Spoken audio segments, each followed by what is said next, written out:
Hi everyone, the following video is a recording of our 59th Artist Feedback AMA session. This session was held in the MetaJungle Discord on December 30th and hosted by Mike Schmidt and Sabot Shetty.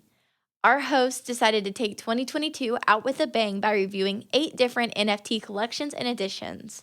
We want to thank our hosts, all the artists who submitted their work for review, and everyone that was able to attend. We hope you find this session as useful as we did, and with that, let's go on ahead and get into it. Okay, excellent. Awesome. Well, thank you guys for all being here. This is actually the last AMA of 2022. I'm proud to say, I think we're up to like 56. Do you know the number, Jaden? How many AMAs we did this year? I do actually. This is our 59th AMA. Oh my God, okay. It's 59th. See, that's how fast time flies here. But yet at the same time, it feels like it feels like a lifetime ago that we started. Could we yeah, we could just meet, I think we have to meet people as they come in actually. I do actually. Oh my Cool. God, okay. It's 59th. So fairy mom. Fast time flies here. But Yeah, I think whoever comes in, their mic is automatically on, and that's the reason I think they bounce back. We will get it going. Good news is though they're coming from Twitter because you can hear it going in the background, so that's good. Yeah, that's awesome. So like I was saying, this is wow, I had written down the 56, but this is the 59th AMA, which is crazy. So we've been doing these AMAs since for about a year now. And 59 is just crazy because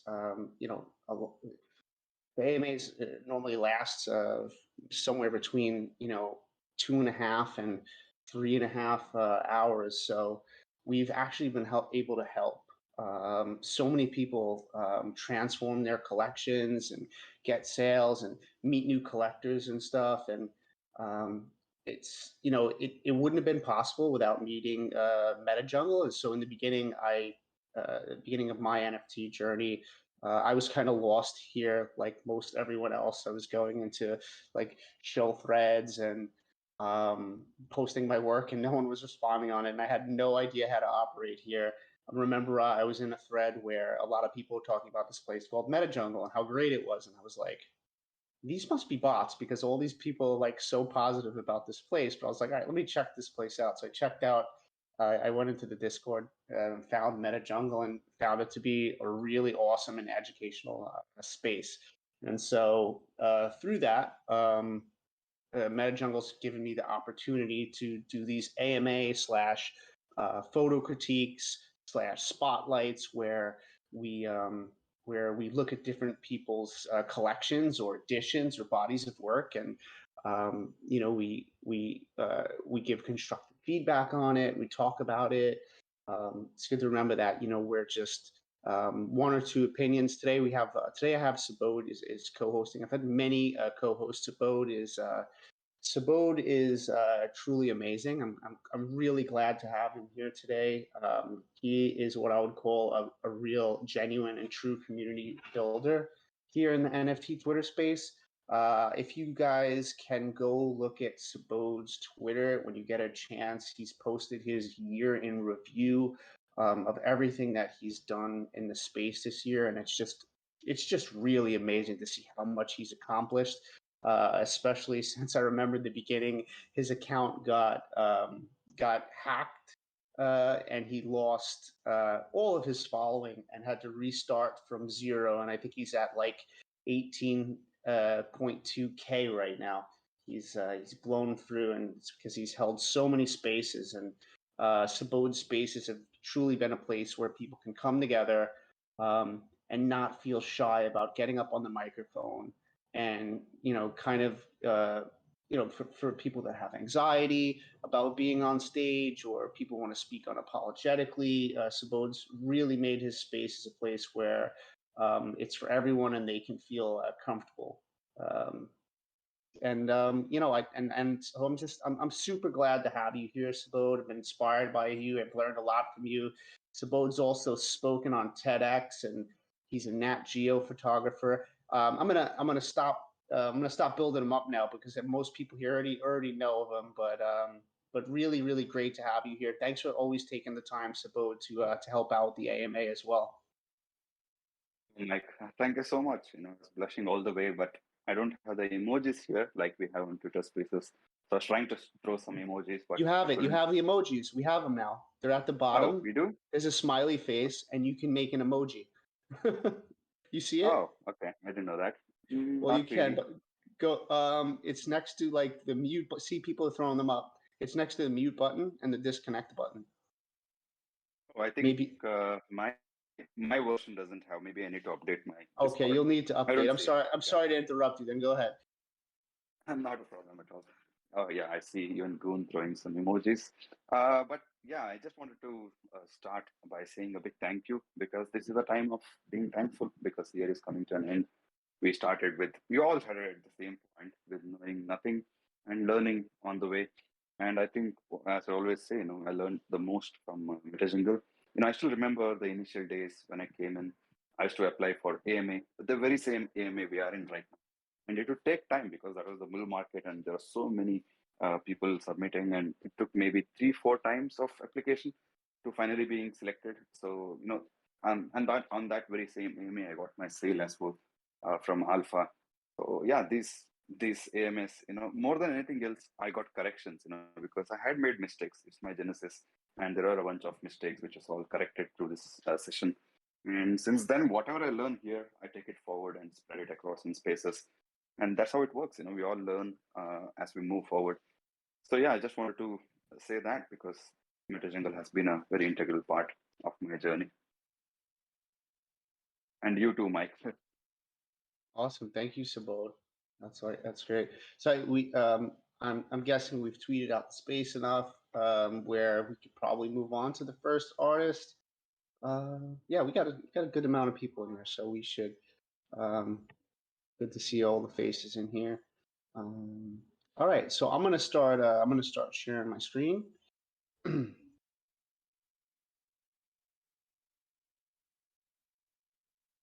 And if you guys click on the area with the shared screen, you should be able to see. If I minimize now, you should just be able to see them on this collection of Magic Curves. Sabo, do you see that? Yes, Mike. Okay, great. Cool. So, so the first collection we're going to talk about today is Magic Curves, and this collection is by Alexander Selenzyov. If I said that correctly. And let's take a look at the work before I even go into looking at the questions from the artist. So, foundation. First thing I usually look for on foundation is it have a nice banner. An icon picture, because the thing about foundation that I like is it really gives you like that website style homepage for your collection of work, which is really beautiful. And it looks like he did a really good job here on this. I definitely like the way this looks. The collection has four images, so not too ambitious with a lot of images. I kind of like seeing smaller collections on foundation and then sort of build up into more after they sell. So this is kind of cool to see. I think less is more often a lot of times. I'm going to read the description. So Magic Curves is a collection of stunning landscape photos featuring fun curves and leading lines. Each photo captures the beauty and majesty of the natural world, inviting the viewer to explore and get lost in the details. This collection is very important to me as it represents a change in my state of mind and my passion for landscape photography. Let the photos transport you to a magical world of wonder and beauty. So I definitely like the description. It's great. It's not like too straightforward, like what the collection is about. It kind of leaves something open for our imagination about what it's about. So I really like descriptions that do that. Magic Curves is a unique title for the collection. And when I looked at this, I thought, wow, all these images look really beautiful. The one that really stood out to me was actually Whispering Way. So I'm going to open that one up and talk about that one first.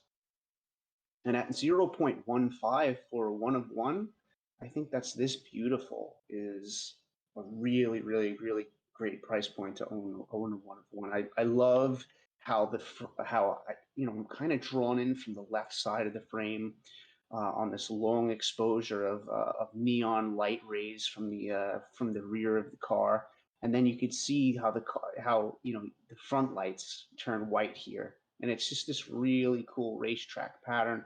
Reminds me when I was a kid, I used to go to this place, and we used to buy these gas powered cars. Like, this is in like the early 90s, and we used to ride them on a track and race them. And it's I think that the image just has a beautiful composition, and also a nice just cut down the middle of warm tones against the contrast of these blue tones. And this mountain peak right here is really gorgeous. So this is the one to me that like really stood out. Whispering Way. I'm going to go ahead and just read the description on this one. It's a unique 1 of 1 NFT, and it's got really high resolution. It's nice. I took the image at Trekking del Cristo Pensante in the Dolomites of the region of Italy. The scene was shrouded in fog, giving the image a mysterious and ethereal quality. It was the late evening blue hour, adding to the moody atmosphere. Curvy car light trails wound through the landscape, adding a sense of movement and dynamism to the scene. The rocky terrain of the Dolomites was also visible in the image, adding a sense of ruggedness and grandeur. As someone who enjoys both light trails and landscapes, this image was particularly appealing due to the combination of elements. The image captured the beauty and drama of the Dolomites in a unique and striking way. Great. I think that's a really good description of it as well. And so this was minted 2 days ago. So this is a fairly new collection if it's minted 2 days ago. Tabode, looking at the collection overall, what do you think of the collection? What do you think of the price point? And is there an image that stood out to you, like how a Whispering Way stood out to me, and something you'd want me to pull up to talk about? Yeah, Mike, thanks so much. I think I'll first of all repeat what you said. The presentation with the cover picture and the title of the whole collection, Magic. It's not straightforward. Every single image we always speak about that. Don't tell exactly what's in the image or in the collection. Be a, and I think that's really well done. Even the title of each image, Whispering Way and etc. etc. It's also well done. It shows the true quality of photography. Been swimming this ocean for a while, and even when you look at the 4 images together, it literally has that whole feel. Starting from the early morning sunrise, then the blue heart, and finally the night scene. It has that great flow through all the 4 images. So yeah, in those terms, I think it's very well artistically to the point. I think it's a beautiful collection. If it was me, maybe I don't know whether it's a Genesis collection of the photographer, but if it was me, definitely I would maybe pitch up the price, because 0.1 for these images is literally too low. It would be at least maybe 0.25 to begin with, because price is never really a concern when it comes to selling. Your images can sell even at that price point. It doesn't have to be low. It's usually maybe the starting point. Genesis collection, there is that nervous attempt at decreasing the price. Otherwise, I think like 0.25 at least, I would say. And this image is so brilliant. This is my pick of all the 4 images. It's so brilliantly done. I love stars. I shoot a lot of stars and star trails, and this is so beautiful, because one thing that I see in this photographer's work is that X factor which he brings in. Because shooting star trails is not the hardest thing. Okay, you need to sit whole night and do the stuff, but getting that X factor, something in the foreground, like here again, there's a star trail, in a car trail which is going on, and there's a leading line of all the patterns running through the foreground. So understanding all those things just shows that photographer is very well experienced with what he does. Yeah, absolutely. Love how he not just captured the star trails, but has like all those elements in a landscape that's really beautiful, like a foreground, an absolutely beautiful midground, and then the background, which is like I'd call the star trails, and it just all comes together in such a beautiful way, and the leading lines into what looks like maybe like a little house or barn or something out here. It's an absolutely stunning image. That would be the other one in the collection for me that really stood out. I have to agree that the price points seem really low at 0.1 and even at 0.15. To be honest, if I wasn't struggling with ETH right now and I had more and didn't collect so much, I would definitely collect Whispering Way at 0.15. But these are really low. And I think this is a fantastic image. The sunlit flood. There's so many layers, and then my eye has found this little figure in a red coat here, and it just adds that extra storytelling, that extra emotion and dimension to the image. But just these layers, how they just kind of carve in and out. They just carve in and out, and how this fog of light comes through, and then this beautiful star pattern happening here. It's really gorgeous.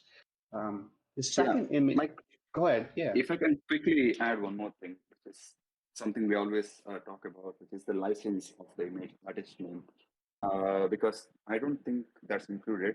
I think in Foundation to add those, we need to pay some gas. I'm not so sure, but yeah, I think it makes sense to add those things, especially the artist name and the license.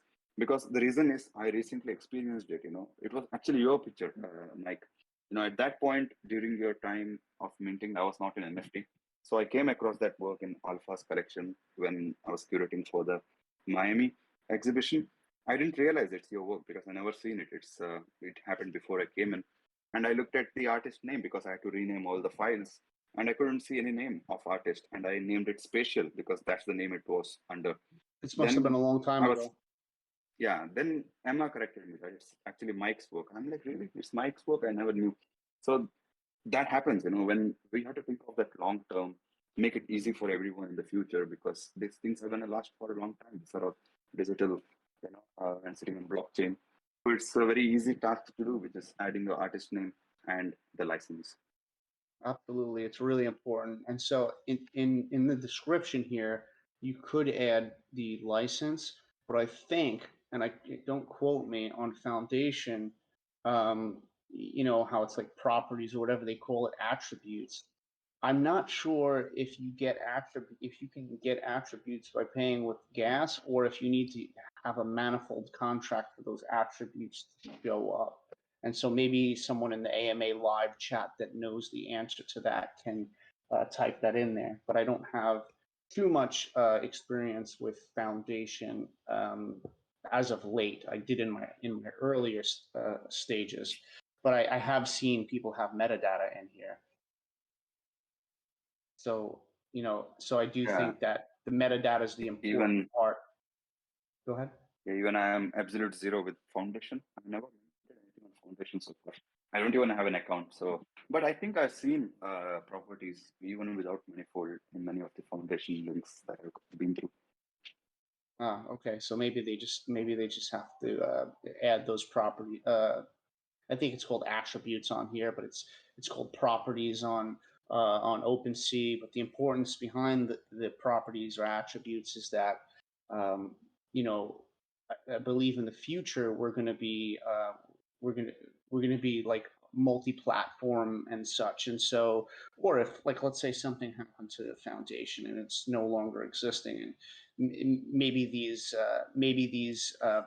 metadata attributes and properties could move over to another platform, but the description might not. So maybe looking at properties as like the metadata for art on the blockchain is a good idea. And so with that being said, I like to have in my properties always, like Subodh said, my artist name, I like to have the edition in there, and I like to have the licensing agreement as well. I think those are three really important things as like a signature from the artist that the collector knows the name and that the name stays.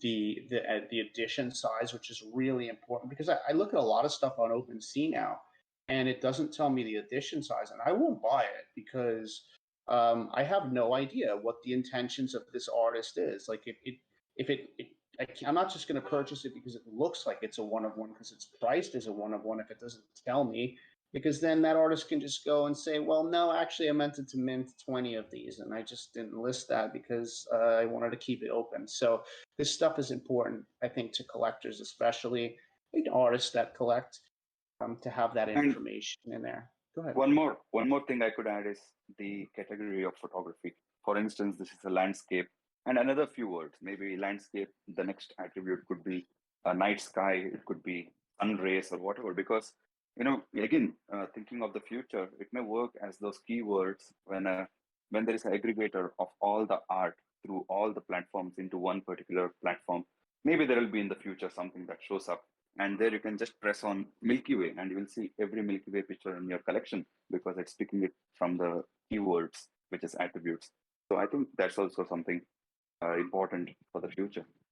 Absolutely, to think about the properties and attributes also as hashtags in a sense, where people can find stuff that they're looking for on the blockchain.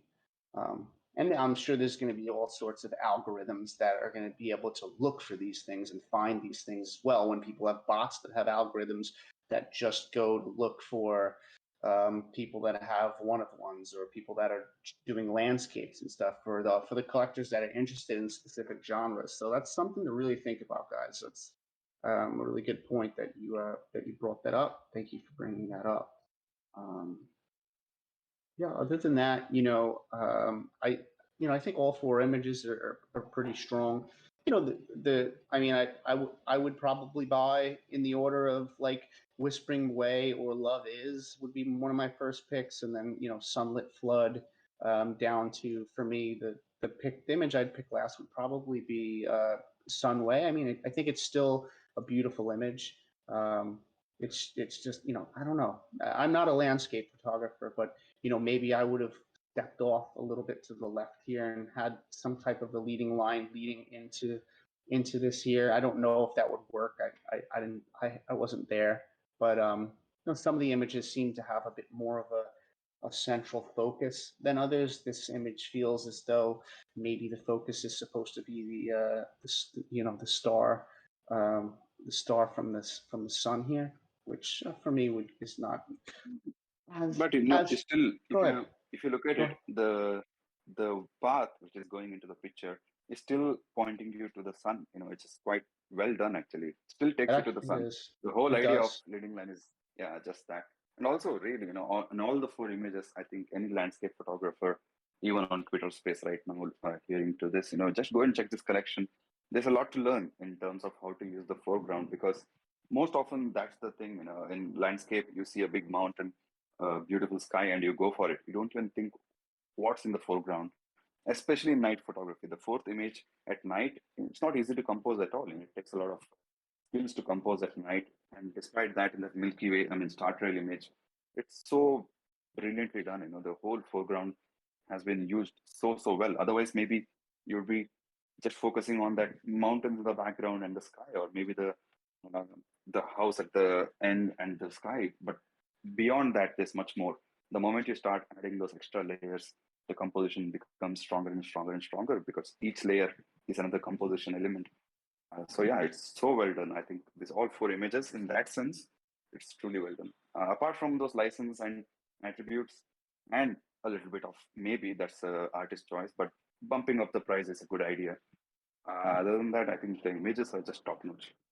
Absolutely. And I was just looking at this image again and thinking that, even just what's going on in this farm or this field here with all these little green lines, like this green is such a complementary color to everything else that's going on. And these green lines into like these white lines, they kind of they kind of replicate the star trails in the sky too. It's like your eye goes back and forth between. I think it's such a well done image. I think the way that this landscape photography is seen is once again, like you said, really beautiful. And so yeah, like you said, any landscape photographer should come in here and check out some of this, because there is a lot to be learned. So fantastic work, Alexander. I think we already mentioned his questions with, are the items strong? We talked about that. Yes, they are. And are the prices reasonable? Yeah, I think we talked about the fact that I think they're a bit too reasonable, and that I think your work is worth more than those prices. If this is your Genesis collection, 0.25, like Sabode said. 0.35 is the only one here that I think is in a good price territory compared to the rest. But had this not been your Genesis collection and you're an artist on the space that's known and have built a brand and stuff, I mean, I could see this selling for much higher than 0.35 even. So yeah, with that said, yeah, Mike, go ahead. If I can add one more thing, if you think of it, 0.1 for the first two images, which are so brilliantly done. If you think of it as an addition, for instance, if you take that same image and turn it into an addition at 0.03, it takes 3 images to sell to reach that price point. So right now, as a one-off one, it's going for 0.1. But if you made an addition of 10, for instance, at 0.03, you'll still earn 0.3 for this image. So yeah, I mean, it's just 3 additions worth right now for a one-off one. I think it deserves much better pricing. Absolutely. Totally agree. Cool. Well, yeah, I hope is the artist in here with us?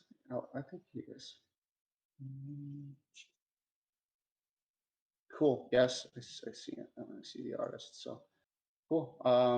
Yeah, well, hopefully you take the feedback and, maybe you'll change some things, maybe not. But like I said, it's just 2 of our opinions. We love the collection. So with that being said, I'm going to move on to the next collection, which is Soul Journey.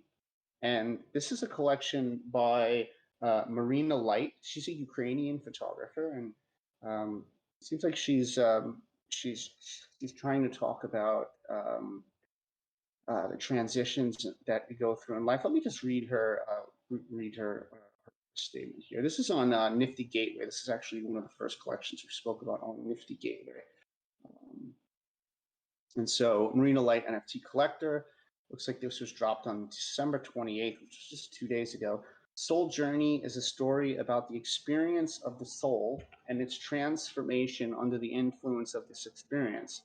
The totality of such states lived at the moment. This is the stay here, life, the journey of the soul. And so this is really beautifully presented. Up here she has shadows inside, earthiness, play, and reflection. So still the names, the title looks really professionally presented here on Nifty Gateway. I do like this a lot. Let's take a look down here. I think this says the same thing about the artist. She's a Ukrainian photographer. Her work is an attempt to look through the prism of aesthetics at new facets of reality. So it's pretty philosophical in a sense. She believes in the creative power of beauty and attach particular importance to the dialogue that arises between her work and the viewer. And if you guys want, you can watch a YouTube video here. For the sake of this, I'm not going to pull that up. I don't know if people will be able to hear it. But so they're basically editions of 5, which is really attractive, right? Because 5 is still really scarce. I think 5 is also, I think less is also a good idea in the bear market than high. So I really love the idea that you're allowing 5 people to own these really beautiful images. And so the way that this works is it's a bidding system. So the top 5 highest bids will win the piece.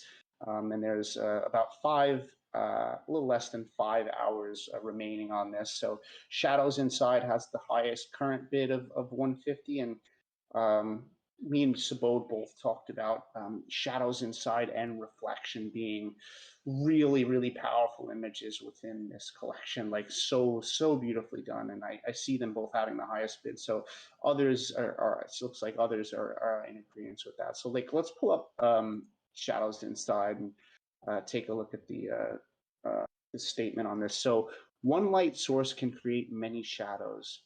So our doubts and fears, our inner shadows multiply, divide us from the inside, preventing us from moving towards the goal. So let's open this up because it says click Nifty to expand. We could open this up large. And um, when I first saw this image, it's just, I just said, wow. Before I even dissect an image, sometimes, my inner sort of gut or my inner sort of self or soul or whatever sees something and is attracted to it like immediately. And that's how I felt when I saw this image. And then after further dissecting it, it's that, it feels like the same person. Um, in sort of these different phases. Like you have on the left side, you have this confident posture, this sort of like sadness here, this poor posture, and there's just a lot just going on. And I love how none of them overlap and they're separated throughout the room. And there's so many layers, and the room in which they're placed, I feel, really suits the mood of the image, and the architecture is really beautiful. This image really stood out to you, too, Sibyl, right? Yeah, Mike. I mean, this image was so good. We discussed it before the Discord space, about this very image, which makes you stop and watch the image. Like they say, nowadays the attention span for images like 5 seconds. Literally, you are scrolling to the next. But in this case, it was not the case. You just stick to this image for a minute, trying to understand what's going on, reading every single element, and it's such a deep image. It has such a great message as well. So I don't know exactly what message was being communicated. I think that's what the beauty of this image is. You can make your own story. For me, it took me to Iran. With all the restrictions on women and all that. It takes you there. At least for me, with architecture and the costume that they're wearing. So really, really well done, really powerful. But even I wanted to add one more. I not visited this site, which is Nifty Gateway, much. But the overall presentation, when you started from the top, it looked like you're entering some high-end fashion store. It gives that kind of a feel. Again, that's a work of an artist, because that poster is done by the artist to present it the way it has been presented. So I think it's really, really well done. It feels very posh, like really high-end stuff, and also the YouTube video to give another glimpse of the artist. It's all so well done. So yeah, I love that image, the first one, which is shadows inside.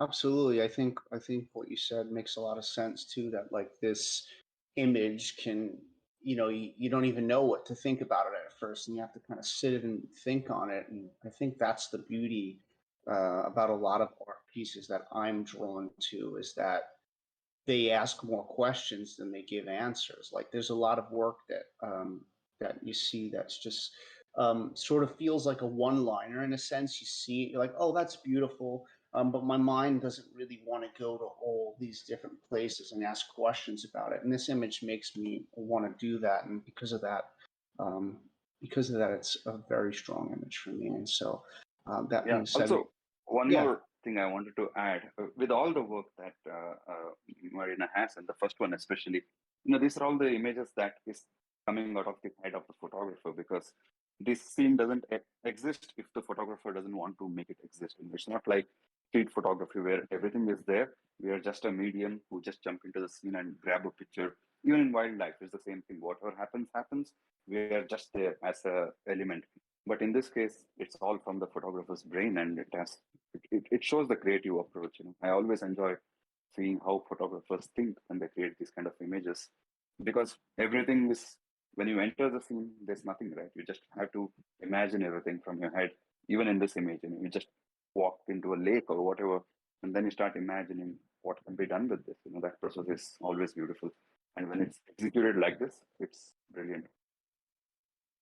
Yeah, just like you said, like if you're a street photographer, if you're a documentary, if you're wildlife, I mean, we're kind of letting life unravel in front of us and capturing it in that way. Whereas conceptual artists like Marina are having the idea most likely in their head first, and then executing on that idea, or getting to a scene and creating that idea while on scene. And I've always had a lot of respect for conceptual artists because I guess I never gravitated towards being conceptual, and maybe sooner, maybe one day maybe sooner, maybe one day I will.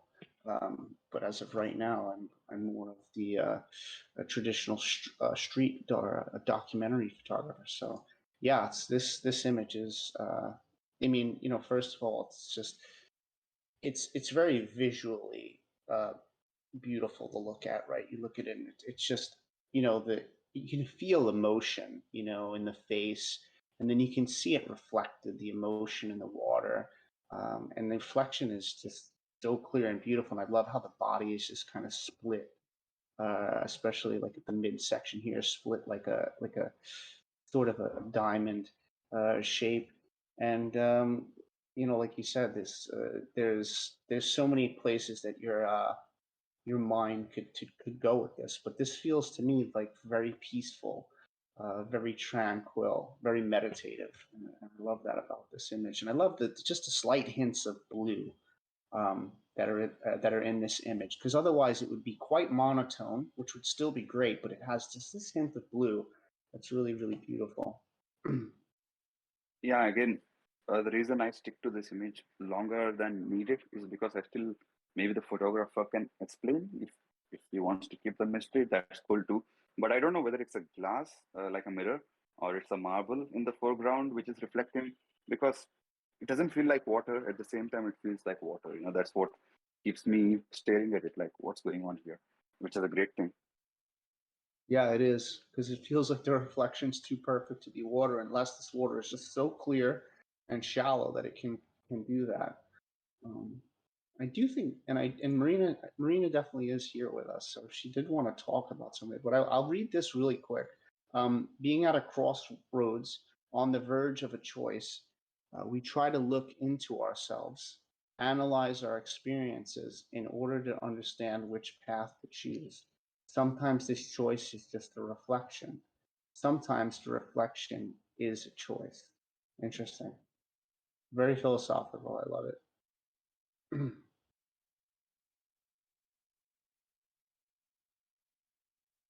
And I would say the same thing that we said about the pricing on the last ones, although I don't think she chose the pricing that, $66 for an edition of 5 on this is low, and I hope, and I think 150 on this, because when you look at $150, we don't really think of it in like ETH terms of like ETH and how much that is in ETH. But I think this work is really deserving of more, and hopefully some bids come in today, since there's 5 hours left.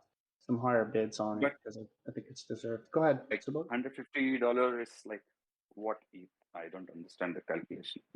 Is it like Um, 0.1 or something? It might be like 0.1. So if you do 150, well, if you do 150 times 10, that's 1,500. So it's a little bit more than 0.1, since And ETH is is it, I around mean, it's the 1,200 now. addition of five. It's the addition of five. So if that 150 is for the top bidder, but what about the other four? There are more below that. Is it adding up, or Yeah, how does it work? so I'm a little confused about that. I think because I've done this before, where I've bid on something and I won, because and I got it for my price. Like I got it for the price. I'm sorry, I got it for the lowest price of 35. So So maybe the does top everybody five get bidders. it? Yeah, does everybody get it for 35, or does like Nick get lucky and he gets it for 35, but M Kelowna gets it for 150? I'm not sure exactly about how that part of it works. Yeah, reason I asked is because if it's five top bidders adding up and the highest being 166, then it's still a good amount of Ethereum, overall. Otherwise, 0.1 for such a brilliant image is, yeah, quite a. But But NFT Yeah, it NFT deserves more. NFT NFT collector is in here, and he or she works for Nifty Gateway. If we could unmute and just find that part out real quick, that would be cool. Yeah, I think Otherwise, NFT collector curated this collection, I guess. yeah, he did. He curated the collection. I don't know if he has the ability to unmute, but if not, we'll go on and talk about the rest. It's fine.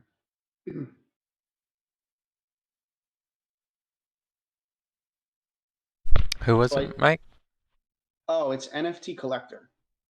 It's at the bottom, has like a pixelated mushroom kind of looking guy. Oh, okay. Yeah, they can Yeah. unmute if they want to. Okay, so if they want to, they can unmute. No pressure.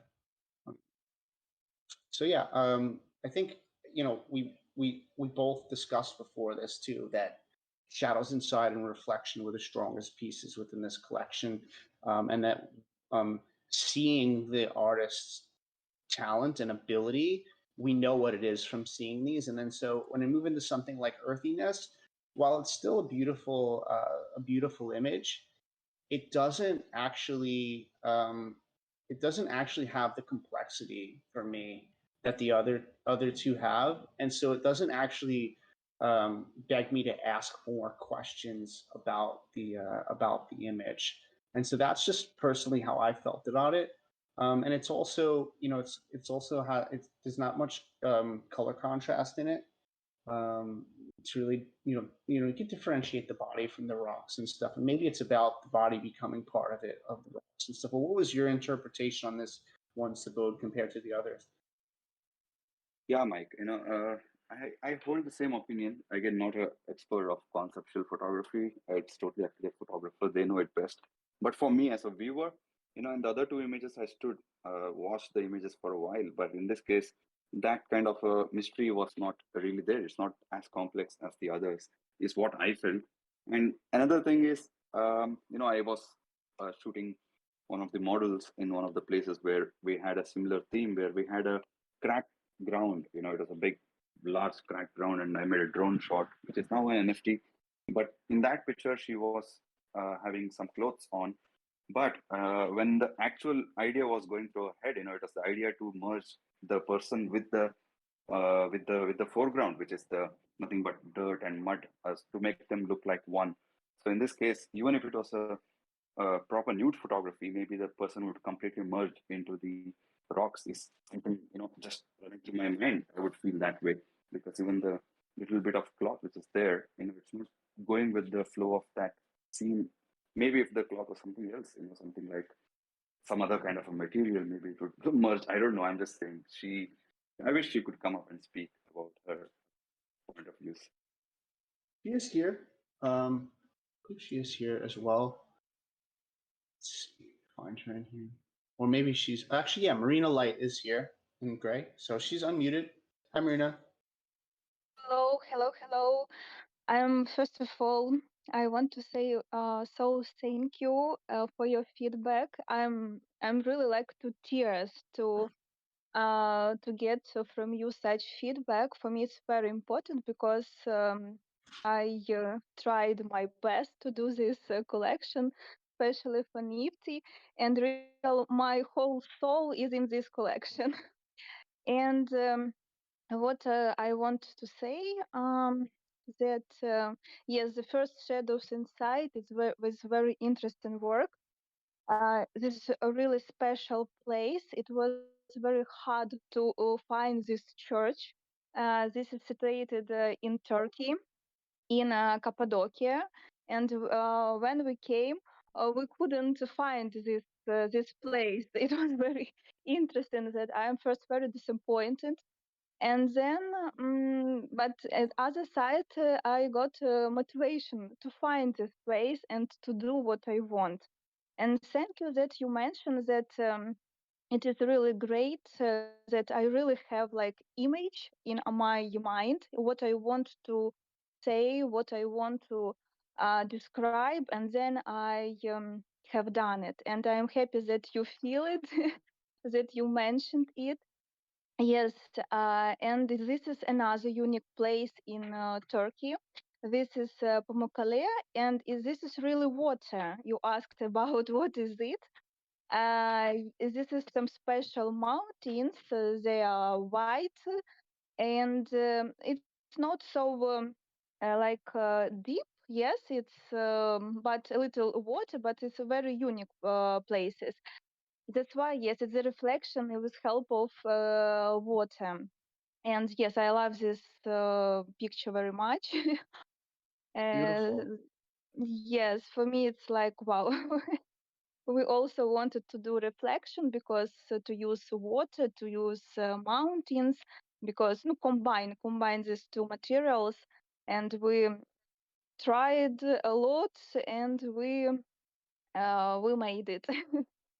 Thank you Yeah. also for But your Marina, feedback. if I can quickly add something to that very same image, Mhm. Mike, if you can make big this particular image, yeah. One thing, what at least from my point of view, I enjoy is the mystery of an image where you don't know exactly where the place is, what's going on. But in this image on the top left corner, you see a building like a small little guest house or whatever. So that kind of takes you away from the landscape. Like you feel like you are in some peculiar place, and then you see a small little house, and you're like, oh, it's great. Maybe it's a small lake somewhere. So why did was it intentional to keep the building? Was there any thought process behind that? You see, maybe I will share with you these places because it's really very difficult to explain because it's really unique. It's like mountains, really black, not black, sorry, white mountains with with water, like a lake, yes, among these mountains. They're not so big, they're not so big territory, but it's very, very unique, and people from all over the world come to this place to visit and to enjoy it. It's better, you see, to share with you to understand because it's like a small fragment of these mountains because I tried my best to find this a piece of mountain. That's why it's not describable all view. Yeah, I will share with you so that you will understand how it looks like. But it's really unique. Got you. It's maybe one place in the world. I think no similar. Got you. Got you. Yes. Beautiful. And then let's look at play because we didn't look at play yet. So we often lack lightness. Do not forget that everything can be treated as a game. After all, if it is a game, then you can win it. Yeah, this is a beautiful image to me, too. I love the, I don't know if this is called a scarf or whatever this is. It's flying, that's flying out. It's really beautiful. There's something though that, I thought about when I was looking at it. It's like, um, would it be better if the rock formation and stuff wasn't sort of intersecting her and sort of um, in the way, like kind of like this cloth comes and almost is in the way here, and if she was possibly standing up on the rock formation and it was going like up into the sky and intersecting with the clouds and stuff. I'm not sure though. I do think it's beautiful, a beautiful image though. Subodh, what do you think of this one? And maybe some of my thoughts, or do you have other thoughts on how maybe you would have composed this? Or, I mean, neither of us are Yeah. conceptual.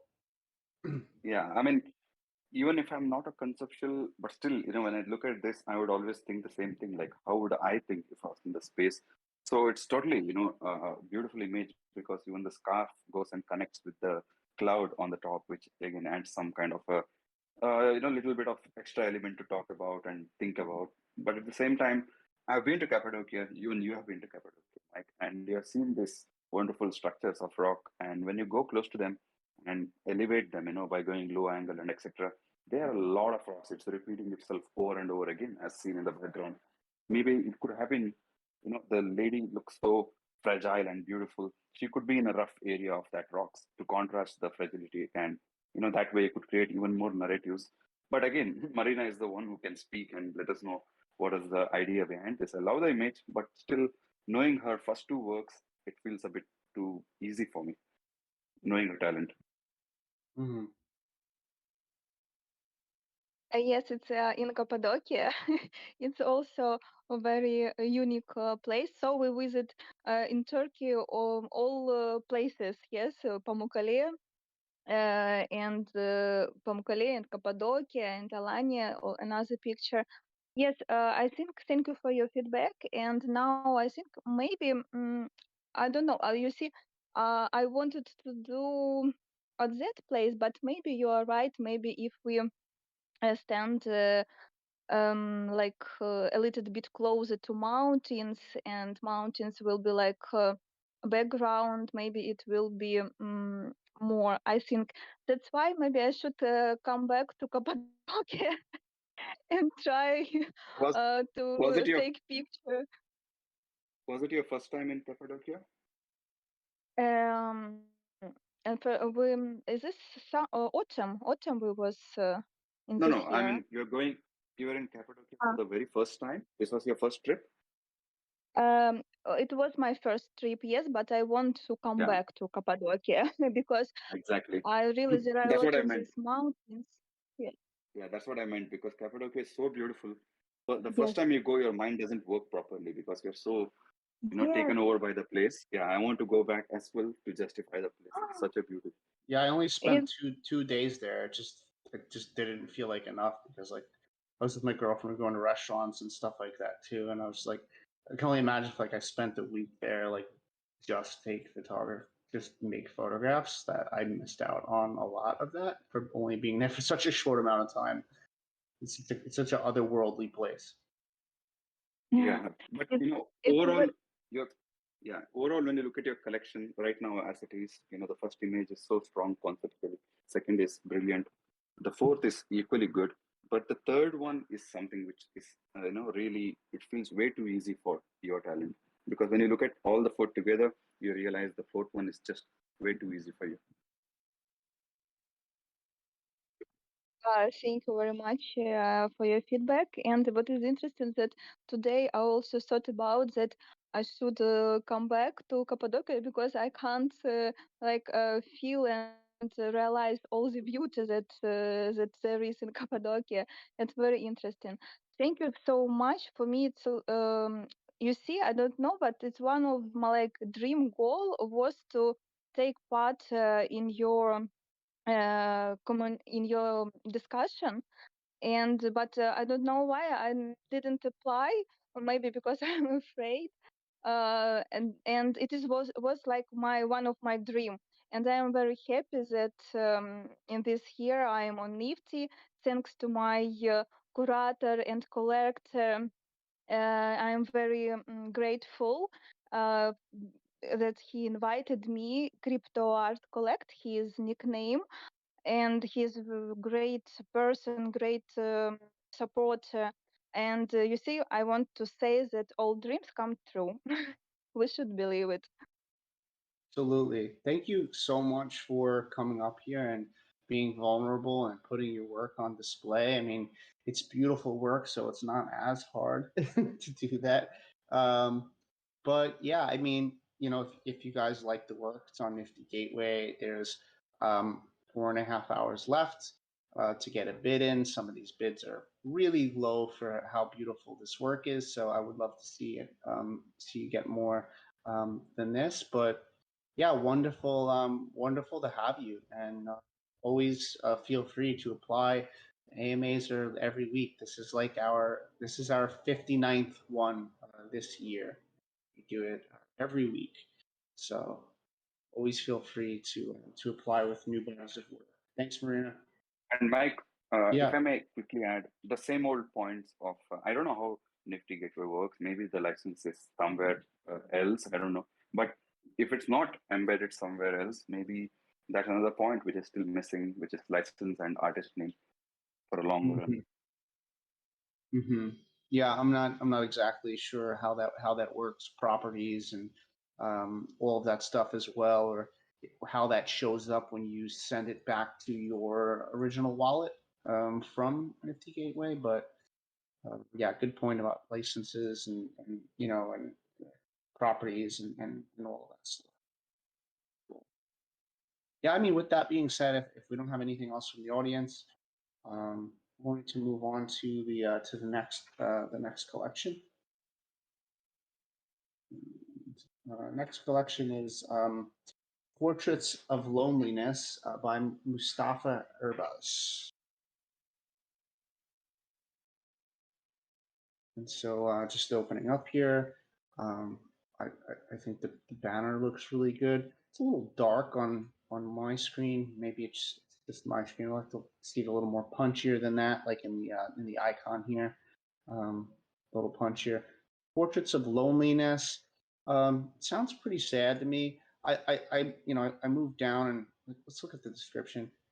In this collection, there will be black and white portrait works. Each of the pieces has its own unique story.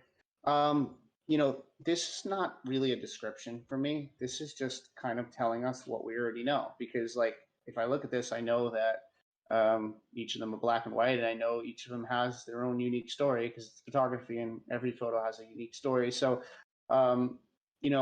with a description, I think a better way to go about it is to kind of think about like, what does it mean to you to photograph this type of portraiture? Like, why did you seek out these type of people? Why is monochrome black and white a part of your process? Like maybe some of those things that we kind of don't know that are more about you personally. I think the description is lacking. So there's 4 pieces, floor price 0.25. Definitely a smart price range. This is a good price range, I believe. And there's some beautiful images in here. I don't feel loneliness from all of these images, and I think that there's I know that there's a distinct difference between solitude and loneliness. And so let's read the first one. The first one is conductor. Take a look at the photograph. Like a train conductor, and it looks like he's looking out into the landscapes, the trains coming by. His facial expression doesn't feel lonely to me, though it looks kind of intrigued by what's happening outside. Let's take a read. So 1,365 kilometer road, an empty passenger car, thoughts, and you are alone. East Express is a passenger train that runs between Ankara and Kars. It wasn't popular yet when I took this photo, and there was me and the conductor in a huge sleeping car. When I asked him how he went all this way alone, the answer was one word: it's just passing. Isn't that what life is like? It's just passing. So reading the description sounds more like solitude than loneliness to me, because that last line about how do you do it all alone, it's just passing. Isn't that what life is? It's just passing. It seems like he has sort of a peace with that time that it takes, and a peace with being alone on there. So I would consider that solitude rather than loneliness. Now in the description here, I got the artist name, edition, resolution, size, location, camera. Yeah, lots of great information. Then you have the extended editorial license. This is all great information. If we could get that somehow into the properties, attributes, metadata, whatever you want to call it here, it's even better. Just pop back. The other picture that didn't feel lonely to me was this one as well. This image, 40 years. This is a brilliant environmental portrait. It's really, really well done. I love the light source coming from the left side. I love the gentleman's expression and how his arm leans against this metal tool or plastic tool case.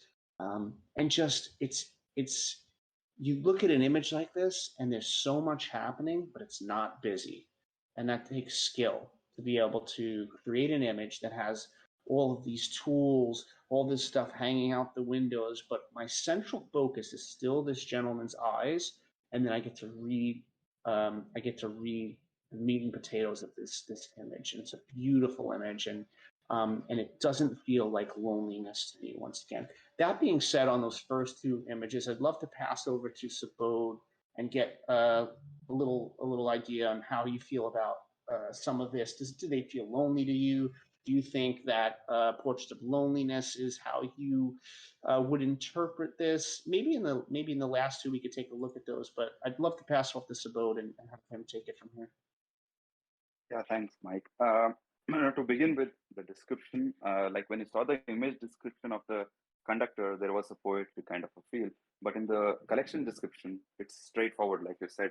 That which means he can write a good story, but he didn't choose to write a good story for the description of the collection, because he did manage to write a nice story for the conductor image. So there is a possibility to still add something. It's not like any collector would read that, and if he sees such kind of description, he won't buy it. None of those things. It's just for our own personal satisfaction. We are all artists, and we love to communicate those stories. And when we are creating something, it's forever. And I think it's good to add a nice little description to the collection as a whole. And also, I understand it's Turkish and English problems and all that. But again, you can write in Turkish whatever you feel. Take the help of Google Translate. It will translate roughly for you with a lot of grammatic errors, of course. Then take it to some other app. Today we got apps for correcting your grammar, like Grammarly and this and that. Free apps. Just put that translation. It will correct everything, and you have a nice description. Whatever was your idea is communicated, and that could be used to put in the descriptions wherever it's required. But apart from that, loneliness, the title is up to the artist. If he sees that in his images, I think it's all right. But yeah, other than the second image, I do see a sense of loneliness. People are kind of in their own world, and it shows that sadness kind of a thing. Even in the conductor and the third and fourth image, the second, of course, it doesn't feel lonely. But I think that's kind of okay. It's up to the artist to have its feelings attached to it. But yeah, overall the composition, like all the four photographs, the composition is so strong. It just shows again the experience of the photographer. All four images, especially the second one where the guy is sitting in a shop, you could easily have ignored the shadows, because that's where many people miss out. They concentrate on the face, exposed to the face, and then forget everything else around it. But even in the shadows, you can see all those little frames hanging out. There's no empty space as such. Everything is busy. At the same time, everything is orderly. Though the shop is not so orderly, but still the image has that order, which is the job of photographer. So I think it's really, really well done. Because even in this image, if you see, it takes a small little, change of angle to make that usual mistake, which happens in a lot of images, which is the person colliding with something else. His head could collide with that frame on the top, etc., etc. But none of those things. It's so well done. That just shows photographer at work, all the four images, and great processing. But one thing I would like to say is, maybe if you can open the third image, Mike, the crop factor is, I think, it's more elongated in this case. If you just minimize it, you can see it in a much more clear way. If you can bring, in this, you can see the long elongated crop. The other image had some other crop. So that's one thing we see all the time, and it becomes especially an issue when you're trying to exhibit it in a digital screen, etc., where every image from every photographer is in different crop ratio. It goes all over the place. It's always good to stick to the original aspect ratio. Even in this one's more panoramic. This is the most panoramic. Yeah. Right? Yeah. Like Riza Khan does, when he does his collection, he calls it panorama. It's very intentional. Every image is going to be panoramic because that's his style. The whole collection is that way. In that case, it makes sense. But here, this image has a pano, second has a rough crop, third one has the original aspect ratio. That's a lot of mix. I think it's always good to stick to one. I agree. I'm the same way. I'm kind of a stickler about that. When I create a collection, I like to I like to make sure the aspect ratio is always the same. There are people that have different thoughts on this, and that's fine. Obviously, me and Subodh were just two opinions, right? But I'm kind of OCD with that. Like my Lost in Transit Legacy collection, every shot is not only the same aspect ratio, but it's also they're all horizontal too. because you could still put verticals from a different aspect ratio, but like I wanted it to be seen in such a way that it was so it was so uniform that yeah, it's just I don't know, I loved it like that. Yeah, I But mean, yeah, we don't do it for anyone else, but for our own sake. These are the things: writing a description, putting the same aspect ratio to make them look uniform. It's all not for anyone else. At the end, all these four images may end up in different wallets. It's not interconnected, and you may think it's fine. It's a standalone image, but still, it's for your own satisfaction. As a photographer, we feel good. We compose for a reason. Otherwise, we would simply point our camera and take a picture. But we still compose because we know that's where the satisfaction lies. And our presentation of collection is the same thing. You have to be extremely uniform in the way you present. It looks and feels good to us. yeah, I mean, as a collector, I act that way too, though, when I'm collecting. Like, I might not collect from a collection that has like 4 or 5 different aspect ratios all happening. I might just say, oh, okay, I'm not interested in the way it was presented. So, not just as an artist, but as a collector as well. And so, and all collectors are different. Like, I know collectors that absolutely don't care about that, like Sabot said. So, but just bringing it up. So, but yeah, I mean, outside of that, I mean, you can tell that this artist is really talented in understanding the battle between light and shadow, composition, how to expose correctly, and definitely clicks the shutter speed at the right time during that decisive And moment. one last thing, Mike, if you can open the first image, the conductor. In that image, you can already see there's a little bit of slow shutter happening, which has caused the foreground at the bottom right to go a little bit blurry because train is moving and there will be some blur happening as the train moves. But just a little bit more slower shutter and the whole scene on the right would be blurry. It would give a clear impression of the train passing through because that was the message.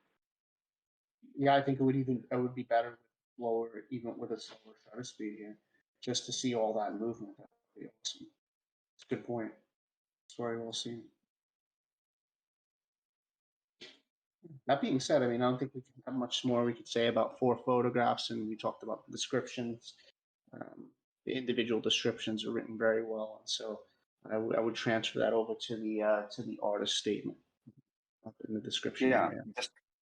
Just 2 things, which is I think 3 things which is kind of shaky here. One is the description of the album, which could be corrected till this time, and then the crop factor, which could be a problem now to correct. I don't know how it works in Foundation, but yeah, next collection at least it could be taken care of. And finally, attributes, the properties which could have been utilized. Yes, sir. Perfect. Cool. Well, I'm ready to move on to the next collection. The next collection is Where Rain is Rare, and this is by Kristen Pillaget. And take a look at these. I love the opening banner piece. I love Sloika for the ability to look at work. It's my favorite presentation of all platforms. It's very easy to go through all the work as well. I'm going to read the artist statement here. The Salar de Atacama is the largest salt flat in Chile. It's located in the Atacama Desert, which is considered the driest non-polar desert in the world. The extreme dryness, salt flats, and volcanic activity yields a very surreal appearance to the landscape, which greatly appeals to me. I visited this area in December of 2013, which is a time where clouds may appear, and they are often spectacular looking. I was told by the locals that most of the year there are no clouds at all, and this is the time of the year when you might see them. The clouds did form and fog forms too, but it rarely ever rains. It's one of the most fascinating places I've visited on this planet. These photos all show clouds, but many other days there were no clouds, just the pure blue sky above. This series shows the surreal nature and austere is that how you say that word? Beauty of the landscape. What is this? The Lincoln Kabar volcano can be seen in the distance in 3 of the photos. I really love to photograph and experience surreal volcanic landscapes. So this is what drew me to visit the area. I was not disappointed. If you do visit, bring lots of moisturizer. It is so dry. And so we see it's a series of 6, and there's 3 available. I'm just taking a look at them in overall presentation. And there's 4 that really stand out to me, just looking at it without even diving in. And it's the first 3, and it's the middle one on the bottom row here. I want to talk about why, and I think it's because they have a more surreal aspect to them. This photograph, wow, just the colors are just really beautiful and fascinating. I think the clouds do a lot for these images. But not only that, I mean, you have a really fantastic foreground and a lot of different layers of texture and colors and patterns. And just look in the water here of these lines from the water. They're just really beautiful. And you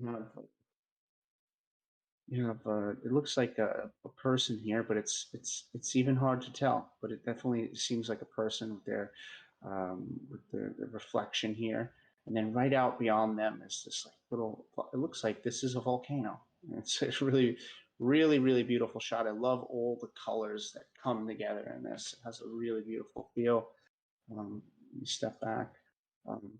Other image that really stood out to me was Surreal Bliss. I love the colors in this image very much. I love all the textures. Without this green, this just this beautiful pastel colored green along these other pastel earth tones. Without that, it would be a lot more dull of an image. But I think that it adds so much to it, and I love the landscape. I love the how dynamic the clouds are. I love this little hints of white on here, and I'm guessing this is snow, and it's very cold. You said it's very dry. Going back You here. can hit the arrow mark, Mike. It's slider. You can swipe through. Yeah, I can. I was just going to the ones that stood out to me the most. But yeah, let's just do that. Let's just open them up. And we can just kind of like right click through and just take a look at all of them first.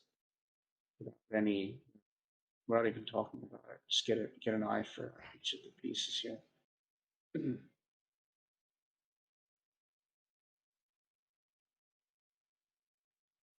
Yeah, and so looking at it there, that for me there's 2 there's 2 images that don't have what the other 4 have for me. And one of those is Blue Serenity.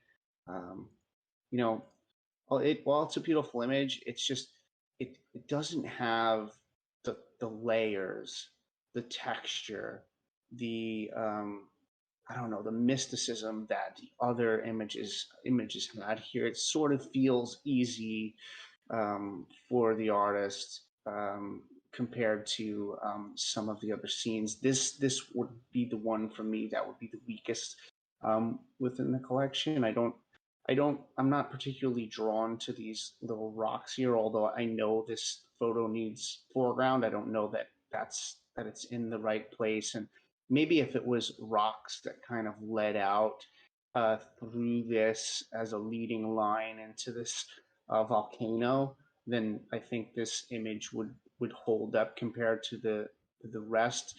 Subodh, maybe your thoughts are different or similar to mine, but how do you feel about this image in comparison to some of the ones that we looked at?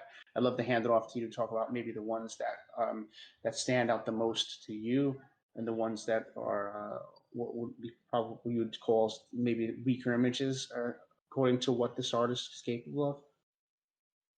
Thanks, Mike. I mean, I always say we think alike because exactly the ones I like and I chose among those collection is exactly the images that you chose.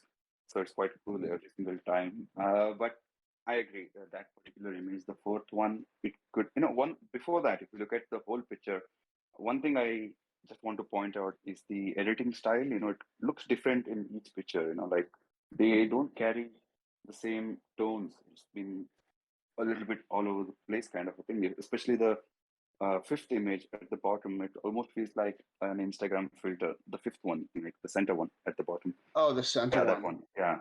Yeah. I know you like this image, but for me, the tones is almost like that vintage Instagram kind of a feel, which people used to use before the filters, because even the sky is not the same blue. The Too clouds are magenta. having the, Maybe is it a magenta? A bit magenta, yeah. right? Okay. If all the images same feel, almost like a film photography style, then it would still work as a whole. But right now, this image for me, because of the editing, because the sky color, if you compare this to other images, it's totally in a different zone altogether. So that's one thing I was feeling. And also the very first collection, the magic curves, in that we talked of foreground, how a landscape photographer puts foreground to use. He makes the foreground work by forcing it to work, sometimes. Here in the sixth image, there's a road, which is a leading line, but it could have been used better. Whenever you get such kind of leading lines, I'm sure even Christian knows about this. When it runs from one corner and leads you into another, that adds more, better use of leading lines than just going straight from just not even a proper side of the image. So it just feels a little bit, my head literally tilts to the right when I look at this image because I want that foreground leading line to come to the left and take me into the picture. It's asking you to do that. So that's what I felt. Sometimes, just sitting or standing, changing the angle of shooting can do a lot of difference. I think in this case, definitely going low and putting that leading line towards the left and taking you into the image, leading you to the mountain would be really, really cool. But the sky in this case is such a beautiful blue. It's the actual blue of the sky. But in the fifth image, the sky was in a totally different place. So yeah, I think the uniform editing would be really cool. But yeah, that's what I felt when I was looking at this image. And the third one, one before this, like Mike was talking about, yeah, this definitely lacks the punch. I don't know whether it's already collected. Maybe someone connects to this. I don't know. People think differently. But for me, what's really lacking in this is the foreground. It's completely flat. It's 2/3 of the image is nothing but one clean foreground, and then there's the mountains. Even they are not really sharp enough. They're really not standing out. The clouds are taking over. It's very hazy. Maybe just a little bit more running around in space could have yielded something much more, I guess. But I'm surprised the second image is still not corrected. For me, that is the best of all images because the foreground is the second image. This one, it has such a beautiful patterns in the foreground. It makes you stick to the image for a while. Then there's that beautiful mountain in the back. So it has everything right going on here. But again, I think the editing again here is a bit off. It's more orangish, warmish. The sky has changed the color again. So those little things I think adds up when you look at a big collection. Yeah, I'm surprised that this one isn't collected because it's either the best or of the best. And this image is like the image that we think is the weakest image.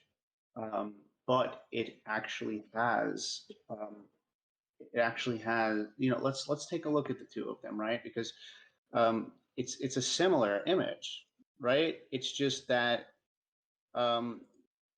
it has all of the elements that we were looking for. Like if you look at the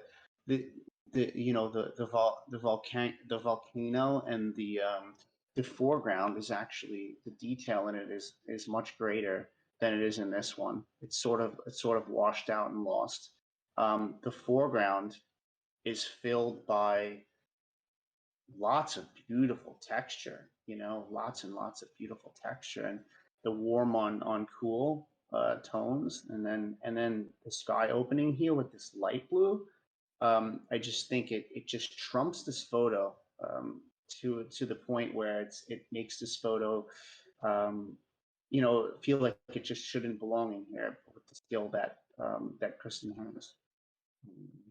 Yeah, I I'd mean, love to. yeah, it's always good to carry the editing style from, if you edit one image, for instance, you edited the first one, you can always carry forward the same editing. And in Photoshop, there are techniques where you finish an image, copy the same color patterns, bring it to the next one, and then make it, just fine tune it as per requirement. But when you go individually on each picture, they'll end up in different places. I think that editing is not very similar here. I mean, that's the only thing that's really bothering me more than anything else. Yeah. Rest of the things, license, attributes, we don't even have to look at it because, like, Yeah, Sleek is great. They have that all in, right? They always have that. Okay, there's properties. Yeah, license. Yep, Sleek is fantastic. It had everything. I don't think that Sloika has the visibility and credit that they deserve for how great of a platform it is to view imagery, especially photography. It's just, or it's strictly photography, right? I mean, yeah, it's only photography. yeah, it's just They do fantastic. excellent job. Absolutely. So cool. Yeah, I don't have anything. I don't have. Let me see what the questions were. Do you feel this is a good selection of 6? We talked about this. Is there anything in the processing that should be changed? We talked about that too. So perfect. Can I make a comment too? Is it Kristen? Oh, I just looked and I didn't see you in the Discord here. Well, because it doesn't let me change my name. Normally in the Discords, I change because my handle is Forest Elf, but I normally change it to my real name. But like your server doesn't let people change their I see you. Oh, because yeah, that's what I was just about to say before. Is like I want to hear from and I see Kristen, but then I looked. That's if you didn't see a little while ago, I looked in here for you, and then I didn't see it. So yeah, we would love to hear from you. Thanks for like letting us talk about your work, being vulnerable, sharing your artwork. It's not easy, right? But we really like it overall. You're really making some beautiful landscapes here, but we would love to hear from you. Well, what's really funny is that exactly the way you both feel about it is how I feel about it too. Because originally when I was trying to decide what I wanted to put in this series, there were originally 4 images that I liked, but because of the display, I wanted it to either be 3 or 6 and not like 4 or 5, because I just like the way it looks with all of the landscape just all even like that. Like yeah, I understand that. Yeah, if it was 4, because 3 would look good, but then I kind of, the one in the middle on the bottom with the red rocks in the foreground, like that one, I kind of still wanted to include that, but my favorite are the top 3, and then the 4th would be like the one, like basically the 4 that you both said. It's not that I don't like the other 2 images, but I thought that they were weaker, because I see other people's series where I look at them and I would be like, if I edited it, I would take out a few and have less and only include the strong images. But I feel like that other people have this, also like me, have this idea of, oh, I want to have 6. And so they choose 6 and put in some that they probably themselves might consider weaker too, because everybody has their favorites. And I do have one friend who likes the one on with the big salt flat with the 2 little rocks, who said that that was her favorite. And I was kind of surprised. My favorite actually is Surreal Bliss, because it's so, I mean, the top 3 are my total favorites, but Surreal Bliss. That's my favorite too. Yeah. Is totally that, because it's so, and that, I think that it is high altitude, but I think that white is salt. I don't even think, no, I think it's salt coming from the salt flat blowing onto the mountain. This is salt down here in the foreground too? Yeah. Wow. But it is like I don't know, something like 4,400 meters or something like that. Like that's over 14,000 feet in those places. And extremely, extremely dry. After being there for a week, I felt like my face just felt like lizard skin. Mhm. And so you're like, I don't remember if I read before in your profile. You work with Sloika? Yes, I work part-time with Sloika. I So you should I you work should on their hit them Discord up. and Twitter. So I'm the one that like mostly not everyone on the team has access to the Twitter, but it's mostly me that Yeah. Twitter. Well, you said that you enjoyed 4 of them, and you only wanted to add the other 2 because you wanted to have 6 because you think 4 would look weird. But maybe you could have hit up Ev and said that, and maybe Ev could have done something to make the display look different. That's the cool thing about Sloika, and that's the cool thing about Ev, is that he's willing to work with people. I've talked to him about a lot of things. He's willing to change some things and bend rules a bit sometimes. So that could have been a possibility. I don't know. But that is something that a lot of us have to think about sometimes. It's just like, do we add this so that the overall, when you look at them overall, it looks better, or do we keep them out and the overall doesn't look better, but each image does? And in my case, I'd probably choose the less. The less is more, and choose 4 over 6. But or even just choose 3, and then if those 3 sell, I don't know how slick it is if you could add more later on. I mean, You or the can't other option, you can't. you can't Once add it, more later on to the same. You can add like another one, but it would be in like a separate folder. So like there's like um all of my Sloika, so I have 2 editions also on Sloika, but if you look at my main page, like if you click on the artist's name, then it goes to the main page, which is your ENS. And then it'll have like little folders that have all of your either series, collections, we call them series on Sloika, or your editions. So like you can actually mint, because in the beginning it was always said like, oh, it's kind of more for series collections rather than like a single image. But if you want to, and people have done this, you can mint a single image, one of one on Sloika, but it would have its own like little folder, but it would be like amongst the folders in your artist profile. mm-hmm. Okay. You know, one And it thing was I would actually be doing. Ed was the one that said that he thought that I should have like either 6 or he even said 9. So he actually like went the other direction, like 3, 6, 9, so that it looks nice like that. But I mean the thing is, it's like such emphasis was placed on selling out, but is it really that terrible if you don't sell out? I mean, No, it's still but like the work is still displayed. It's kind of part of a whole, because like not every, like in traditional art, it might take a long time to sell a whole series of art. And it's not, even if there's something still that's unsold, it's not considered bad. Maybe a couple of years go by and it's still not sold, but maybe eventually it will be. You never know. yeah, I don't think there's any like real black and white answer to that. It's okay that there's pieces within there that don't sell. I don't.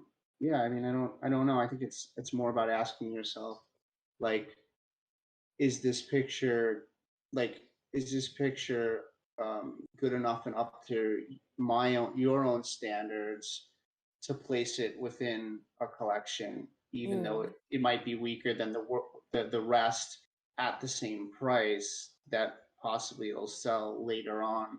It's a thought process to maybe think about. Like maybe if you don't have 6 images, then you haven't completed like going back to that place. I mean, that might be really difficult too. I don't know how far away this is from you to go back there and create new images, but it's like that's a question too. It's like, oh well, are you, if there's images that you add in as fillers, should they be added in as fillers, or is that something you should think about? Well, maybe I need to head back and I'm not done creating until I have a full 6 or I have a full 9.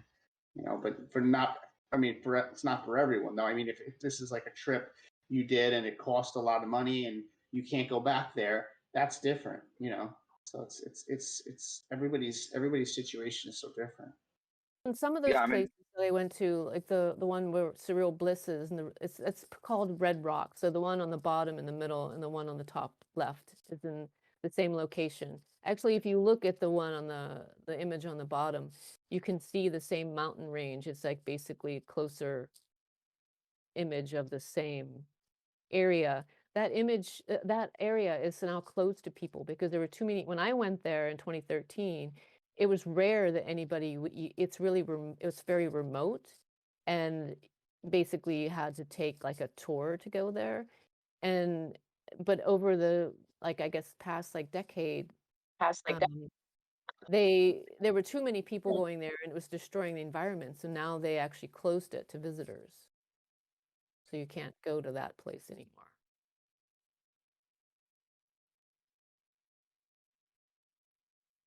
So, Bo, you were gonna say Yeah. something? Yeah, just to add to that, I totally understand, like 4 images, the fourth one will just sit in a corner and doesn't feel good for our OCD as photographers. It happened to me as well, when I released my latest collections, like it only had 4 images. 3 were for sale. The fourth one was airdrop. There's no other way out, that's the way it had to be. I could still push myself, add another few images to make it even it out, but still I knew that it won't, really help the cause just for the sake of making it fit into this page. So I just went with 3 and it worked out.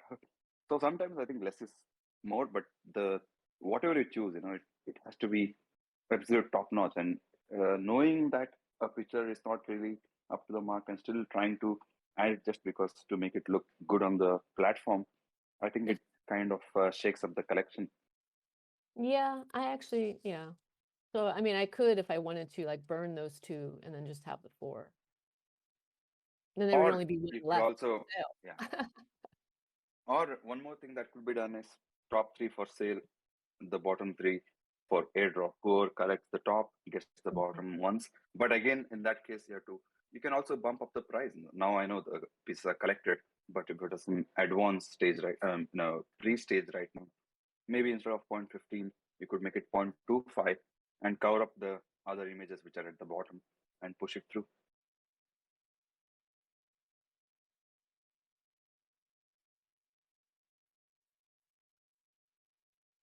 I never heard that. I don't know how that works exactly. Can you say that last part again, Sabo?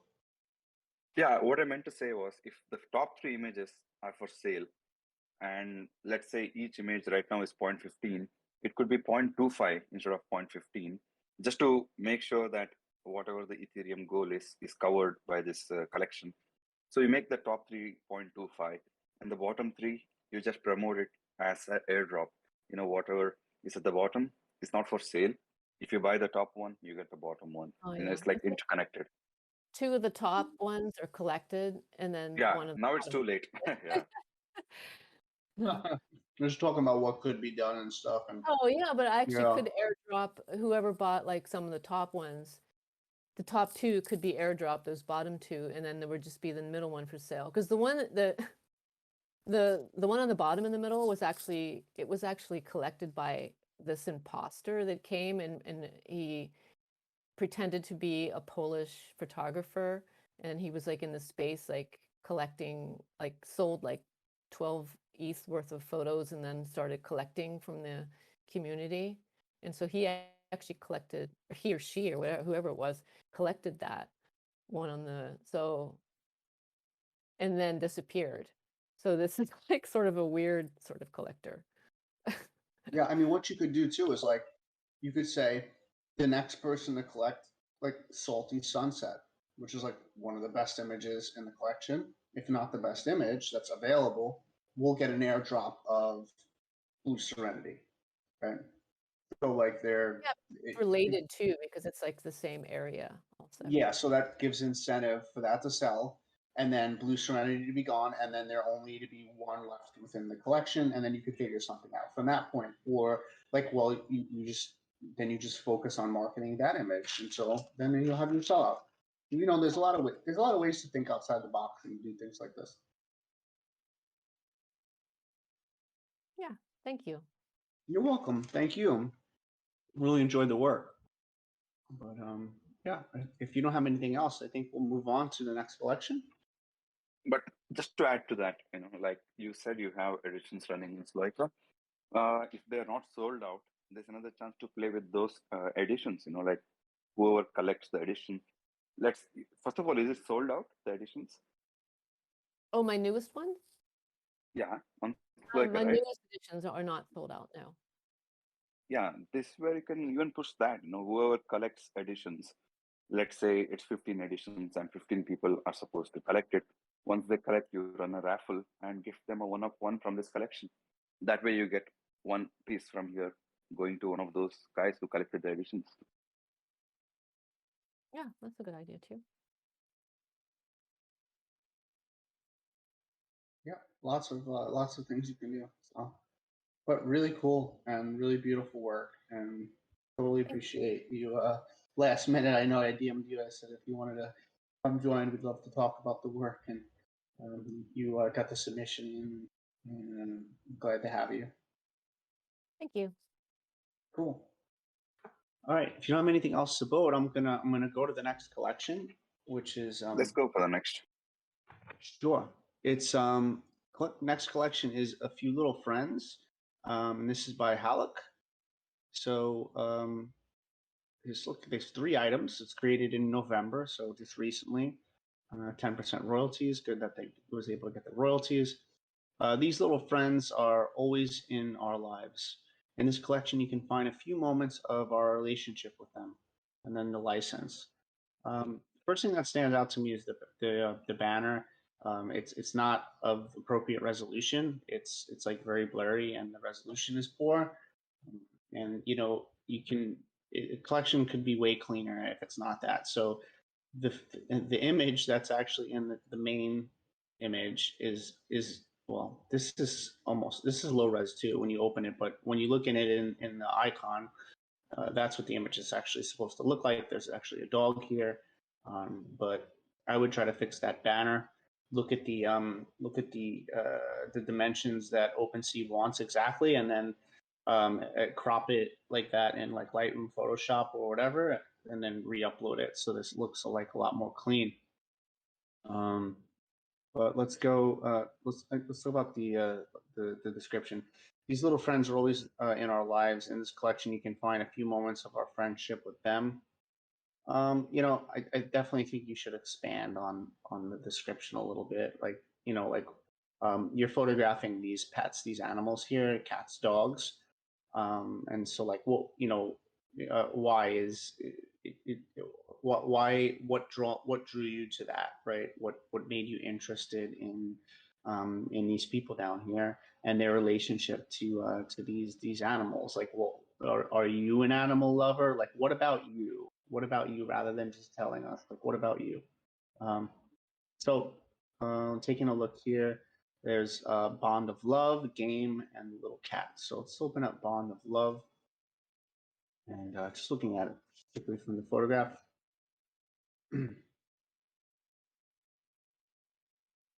Once this loads, it's OpenSea. It always takes me a long time to open up photographs compared to all the other sites. This is I love the moment you captured here. I mean, it's a beautiful like little moment. Like you got the decisive moment, right? The cat's like in this really weird and cute pose, looking up at the girl. The girl's pulling her hair back and she's looking at the cat. She looks like she's having a really fun time here.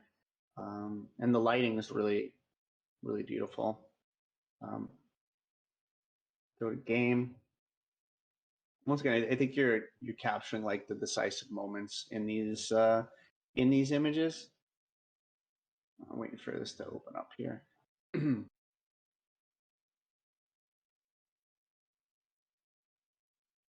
But it's surprising that of all the collections, this is the first OpenSea. So OpenSea, Yeah, becoming a super rare. It's becoming super rare now. right. Oh man. Except I think super rare has caused more people to have issues with their mental health than OpenSea or any other platform from not being able to get on there for a year, never being able to get on there, and so I don't know if I would call it the super rare, but it looks like people are choosing other platforms more than OpenSea right now. But this is another beautiful shot here. I like this. I love the moment that's happening. I love the expression on the man. I love the compositions that you're doing, and you see the little movement in the dog. That's cute. And I chose this sort of um, dog as a man's best friend kind of aspect to it. Little cat is the last one. So look at this.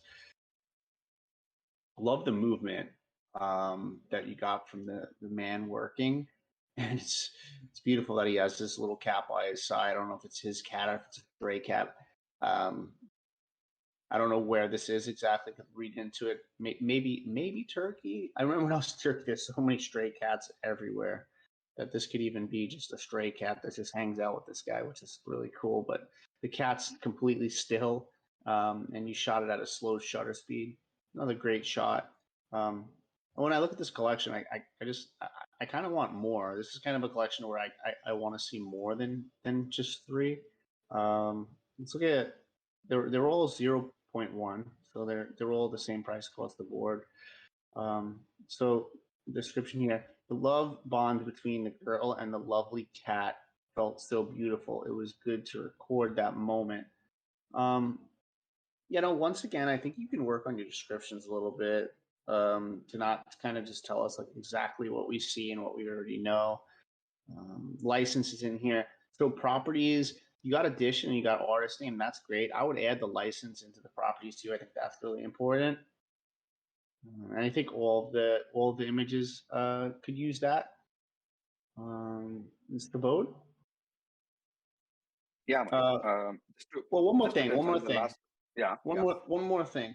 There's no link to Twitter here or Instagram or website or any Discord or socials. So I would definitely add that, and I would definitely capitalize on your title.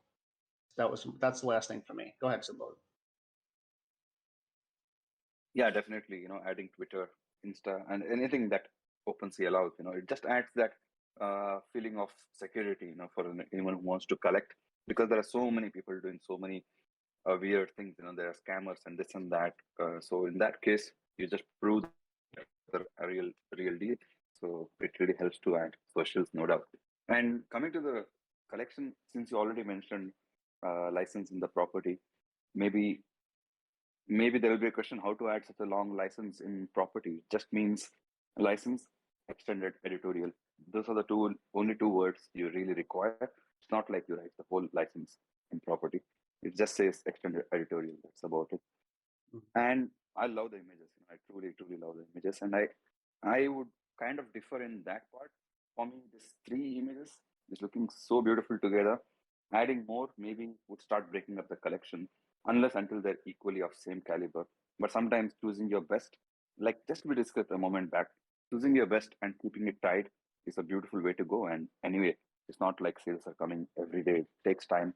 So it's better to have few and work on them regularly on Twitter, promoting it and etc. I think this is such a stunning collection, and all of them have a X factor. That's what makes it so beautiful. Because even it's not just a girl and a cat sitting in a corner of the street. This expression in the cat, it's not just a dog sitting on the street. Dog is doing something. So that extra, the decisive moment, like you said, is just wonderful. And in the third image, the guy with the, in that case, cat was not doing anything, but photographer took the call to add the motion blur, which again is the X factor in that image. So it's really well done, extremely well done. No doubt it's Turkey because cats and dogs, especially cats, they rule that place. I love it. But one thing we could do is, like you said, the OpenSea banner. When you look at three images together, you can already see a poster work right there. If you crop them, these three images, and put them together on top, it tells you the story of what you can expect in the collection. Just a good entry point. First impression is the best impression, kind of a thing. Exactly. Because when all those things seem little, but when they're all filled out, when this is capitalized, when you have your links in here, when you have a nice banner, it just feels complete. Everything feels really professional and complete. So that'd be like that's really my only feedback on this. Like I really love the images. So and descriptions I think could be a little bit more about you and a little bit better. That's in that regard and not so straightforward, but other than that, I really like it. I don't really have anything else on this one actually. It's a small collection, but it's really well done. Yeah, everything is well done. I think only two takeaways is Twitter banner. I mean, sorry, I don't know why I say Twitter. OpenSea banner change, and if you want, it's not a big deal. And the license in the properties, which is very easy to do. I think if you do those two things and start promoting it on Twitter, I'm sure there are so many animal lovers, and you'll connect with someone. Mhm. And he's got no specific questions, so hope that helps. Awesome. The next collection is I'd say more up your alley. I really like a lot of these. So, A Marvelous World by Alfredo Juarez. Juarez, I think that's how you say it. Juarez. I think it's Juarez. I think the J is silent. So he's got a lot of questions in here. So let me just look at the collection first. Read the description. Marvelous World is a collection of astro photographies that capture the beauty and wonder of the universe. From stunning shots of the Milky Way to breathtaking views of distant galaxies and nebula, this collection showcases the incredible diversity and majesty of the cosmos. Whether you're a seasoned astronomer or simply a lover of the night sky, Marvelous World is sure to delight and inspire you with its breathtaking views of the stars and beyond. Beautiful. I love that. I say I love A But Marvelous World. Go ahead. between that, if you can go to the description, Yeah. I don't know. Is photographies a word? No, it's photographs. It should be photographs. Yeah, that's what I felt. But I was Yeah. confused. Maybe I thought. And also, Marvelous World, when you see, what do you call those things which you put on the top? So it's missing on the other side. It's missing one on this side. Yeah, On this side. Just the little thing. Yeah. Quotations. I don't know if it has to be in quotations because it's your collection, but I don't know. If I would put the other quotation there too. Yeah, so good call, because he has a few quotations down here. I love the name Marvelous World. I think it's really great. I also love the names of each of these, like Forbidden Peak, Stars and Stones, Echoes of History, Mysteries of the Past. This is excellent. One thing from looking at this from far away and just look, there's way too many of photos that have this exact purple, whatever it's called. That's what Sabode knows what that means. Is it not the same image all three times? Or It's not the same image. There's a best one. There is a best one. I'll get to that. My favorite image in the collection, though, is a fossilized sea. There's something about this. This blue, like this blue and purple and yellow and all this is just. I think it's beautiful. I love the sky alone, but I think like shooting deep space and astro or whatever. I don't know if this is considered deep space, but astro, whatever. A lot of people don't have a great foreground. Like, and I feel like this has it. Like, I love this tree coming out of the left side. I love these boulders. I love the ground. Like, and it doesn't look like there's much noise. Like, it's beautifully done. I'm sure, obviously, it's done on a tripod. That's why there's not much noise. But there's something about that image for me that I don't know. I really love that space. These images are different, actually. If we open them, they have different foregrounds. So, like, there's this one which has a pretty decent foreground, I think. Like, I'm not completely sold on that. There's one of them that I like more than the others. It's not this one. This one has a foreground that's very hard to see. It's dark. It does have like a lake with some reflective. I think it's the next one. Prehistoric landscape. So this is the one for me. That is the best of the three. And maybe you disagree, or maybe reasonable. I don't know, but like I wouldn't have all of those. Like I would pick one of the three. But for me, like I love these weird alien looking rock structures, look like from another planet, and then leading into that up there. But just like this. Well, there's this one too, which is a reflection, and this is beautiful too. But I don't know. I think for me, it's the one with the rock sculptures. But definitely, when I look at this, I just it bothers me that there's so many of like almost the same ones that I would just pick. I would just pick one of those. Now, the Bode does some astro and deep space stuff, so I would love to pass it off to him, and and see which images you might want me to open, or you want to talk about this. It's a minted collection, but it's not listed yet, so it's a really great time for Alfredo to get feedback. Thanks, Mike. Yeah, Alfred is in the room. I guess maybe he can come in to speak as well.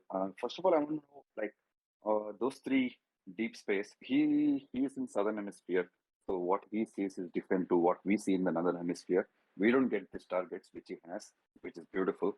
I don't know which nebula it is, but those three images, which are kind of repeating itself with different foregrounds. Is it just like a Photoshop thing, like you took the deep space and you then put it on every different foreground, or is it really shot separately? That's what I was wondering, first of all. But apart from that, yes, I would say it repeating thrice. When I saw this collection, I thought there was some mistake, or maybe it's an edition. I don't know what was going on, because I didn't open it. Till that point, I didn't know that there were three different images.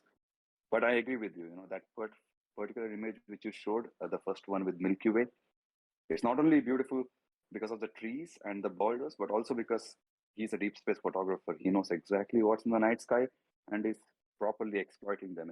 You can see all those nebulas popping up, all those pinks in the sky. It's nothing but a nebula, which otherwise, if you're not a deep space guy, you won't even know it existed there, and you won't even try to capture them.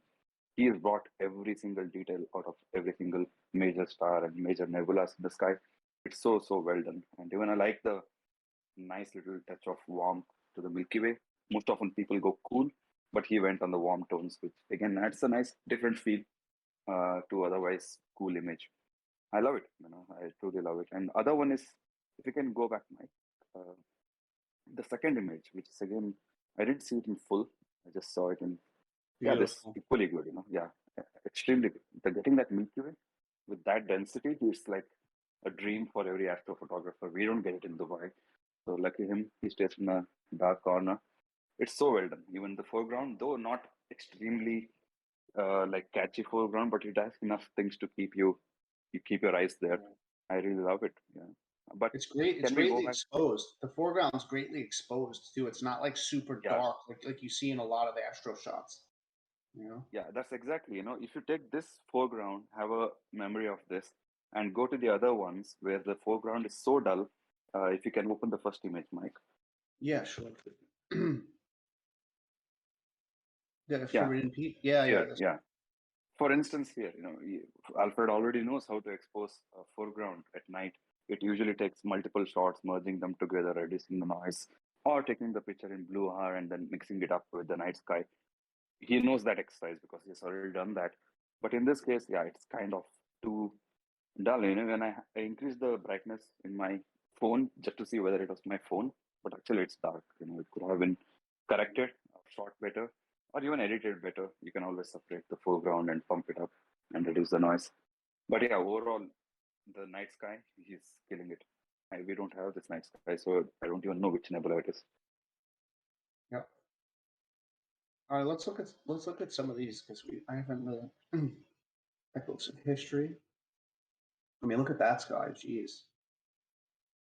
It's almost, maybe there's almost too much foreground in here though. Like, I don't know. I love the sky more than I love the foreground. I don't know. Also, one more thing what's your take? Yeah, go ahead. I would go with the color games. Like we all know at night, the ground looks cooler. In daytime, it looks warmer because that's how the light plays. Just that analysis, like making the foreground here look more cooler against a very, very gorgeous sky would be really, really nice. I guess, that creating the contrast of colors would really add up. But again, I love the way he has brought up that particular nebula thing happening there in the sky. Maybe it's Rho Ophiuchi. If there's a nebula called Rho, is that this? That's the one. That's a nebula? I think that's the one. Yeah. Wow. So he's been killing it with including all the, because Milky Way, most often you see Milky Way, that's it. But here you see much more than Milky Way. And it makes people wonder, like, we don't see it on naked eyes. So it's something which makes you stop. I think that's it, what you said though, like making this lower half of the image have like a bluish tone. would really make this whole image pop because it just feels too fluid in color throughout. Because I wanna see a separation between that sky. You know, I want the sky to live on its own outside of these colors. I think that's a great idea. Yeah, I don't know whether it was in AMA or in MetaJungle space on Mondays. There was a photographer. She came in. She showed. I think you were also there. It was with a lot of foreground, like weird elements, like huge mountains and etc. She did it so well. Like here, the foreground has that cool touch, and the Yep. background is very warm. Yeah, this is the kind. This is the stronger one to me over the last one that we just looked at. I definitely think so. And the nebula in this is really close up and gorgeous. These are. It makes me as a photographer like want to try to shoot this, but like I would have to be with people who have done it before because I wouldn't know what to do. And I'm in New York, so there ain't nothing for me to. I'd have to probably go deep into upstate New York. And Mike, can you open the first image? Yeah, Forbidden Peak. Can we go to the description? Oh yeah. Let's look at descriptions. The reason why he's got the attributes too. Exactly. I did see this. But one thing I wanted to say was I read the description because I was curious to see which nebula it is. There's nothing about nebula. It's all about the place, which is great. It's a story. It's dangerous and all that. But also, maybe the collector or even me, for instance, I wanted to know exactly what nebula is looking at. And there's not a word about that. Even in the properties, there could be a name of that nebula, and like whatever the nebula it is, it could have been mentioned, so that we are also educated at the same time. We are curious, to see exactly what it is. You may read this and you'll know. Yeah. It's Mexico, huh? Wow. Yeah, these are really different from the Astro stuff that I see mostly from like the people that are in MetaJungle, like this, because they're on a different side, right? Yeah, like Aiden Mustafa, like his stuff doesn't look like this color, right? Like these like yellows and purples. Is it different because he's in a different area, the color? No, Milky Way colors is up to the photographer. We can go with any color that we like. So what's different? The nebula? The nebulas are what's different? Yeah, what we see in Northern Hemisphere is different to what they see in Southern Hemisphere. They see one or two things that we see. We see one or two things that they see, but most often it's totally different. So this big purple thing is a nebula too? Yeah, definitely it's a nebula. I think wow. Alfred, the listeners, maybe he can come in. Yeah, what's up? What's up, Alfredo?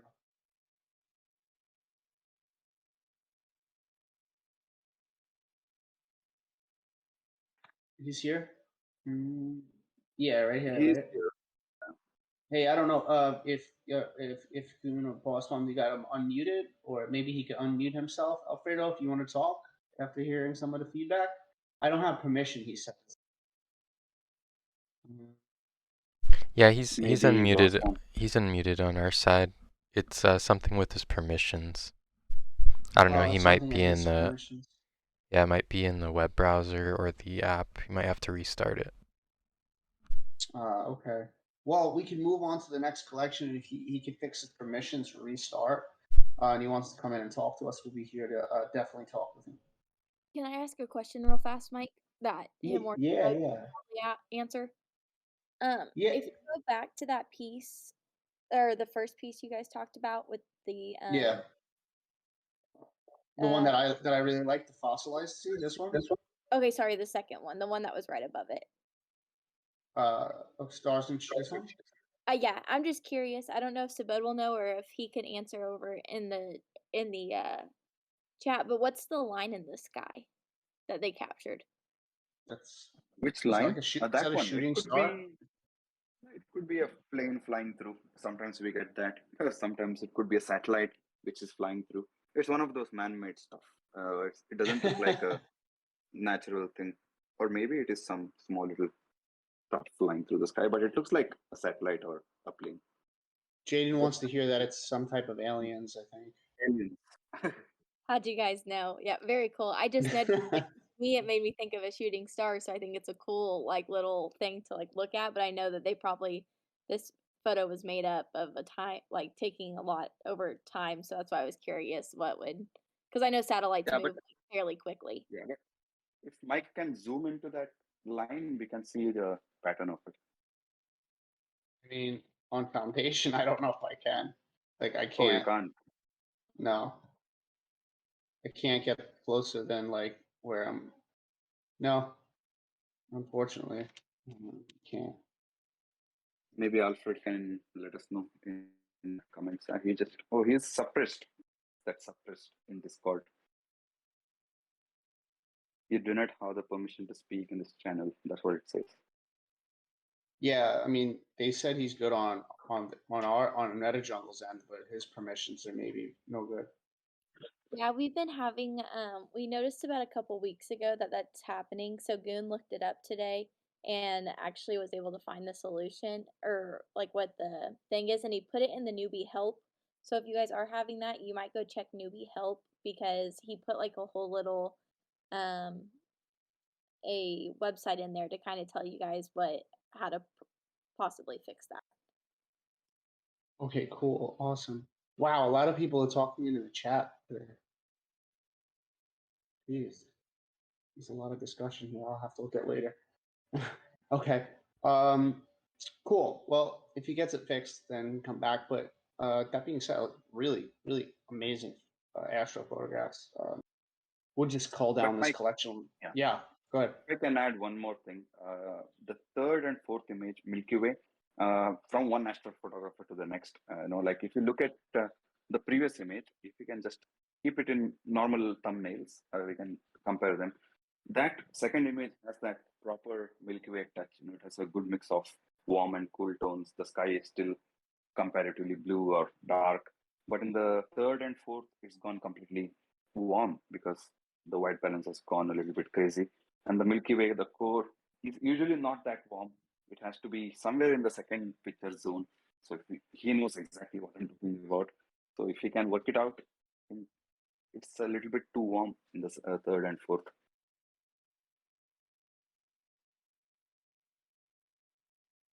Nice. He just sent me a DM. It says suppressed. You don't have permission to speak in this channel or whatever. But yeah, I agree with you. The Milky Way looks more like how I've seen the Milky Way in the Stars and Stones shot than have seen it in Echoes of History or Mysteries of the Past with these oranges. And although I mean, I think it looks really cool and beautiful there. Maybe it's just not true to life in that. But I don't know how many people that collect care or not about that. I know the Astro guys probably do, but it's kind of why I wanted to hand it off to But you. just to add one thing, if I look at this, it's a 8 image set right now. But if you make it 6, for instance, by excluding those 2 repeating images, like the first and the 5th and the 7th is exactly the same. It looks almost the same. So you could choose the best among those. That is one, and then include another 2 deep space. I'm sure he has a lot of deep space. Even the reflection one is cool. So maybe you need one more deep space. You can make it a set of 3 deep space images, 3 Milky Way images. Like the second one is already fantastic. The 6th one is fantastic. So you just need to add one more Milky Way. So overall, what I'm trying to say is instead of 8 images, just 3 deep space and 3 Milky Way. Very, very tight collection. And it looks fantastic. Right now, it looks very repeating to me. Yeah, I echo that.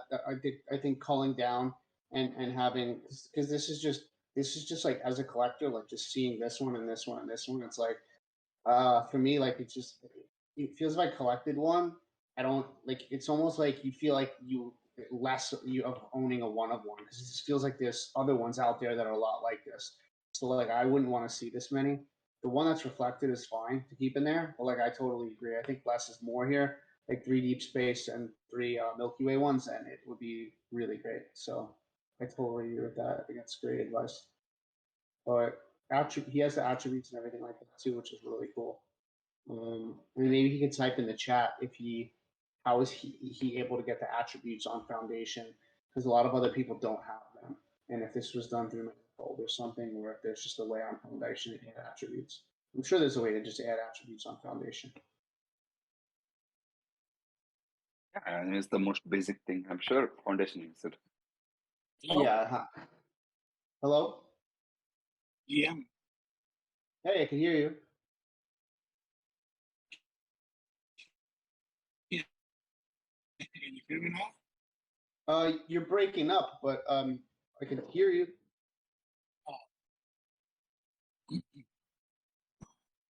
So I think I fixed the permissionless problem. So I don't know if you can hear me well. Now you're good. Now you're good. Okay, awesome.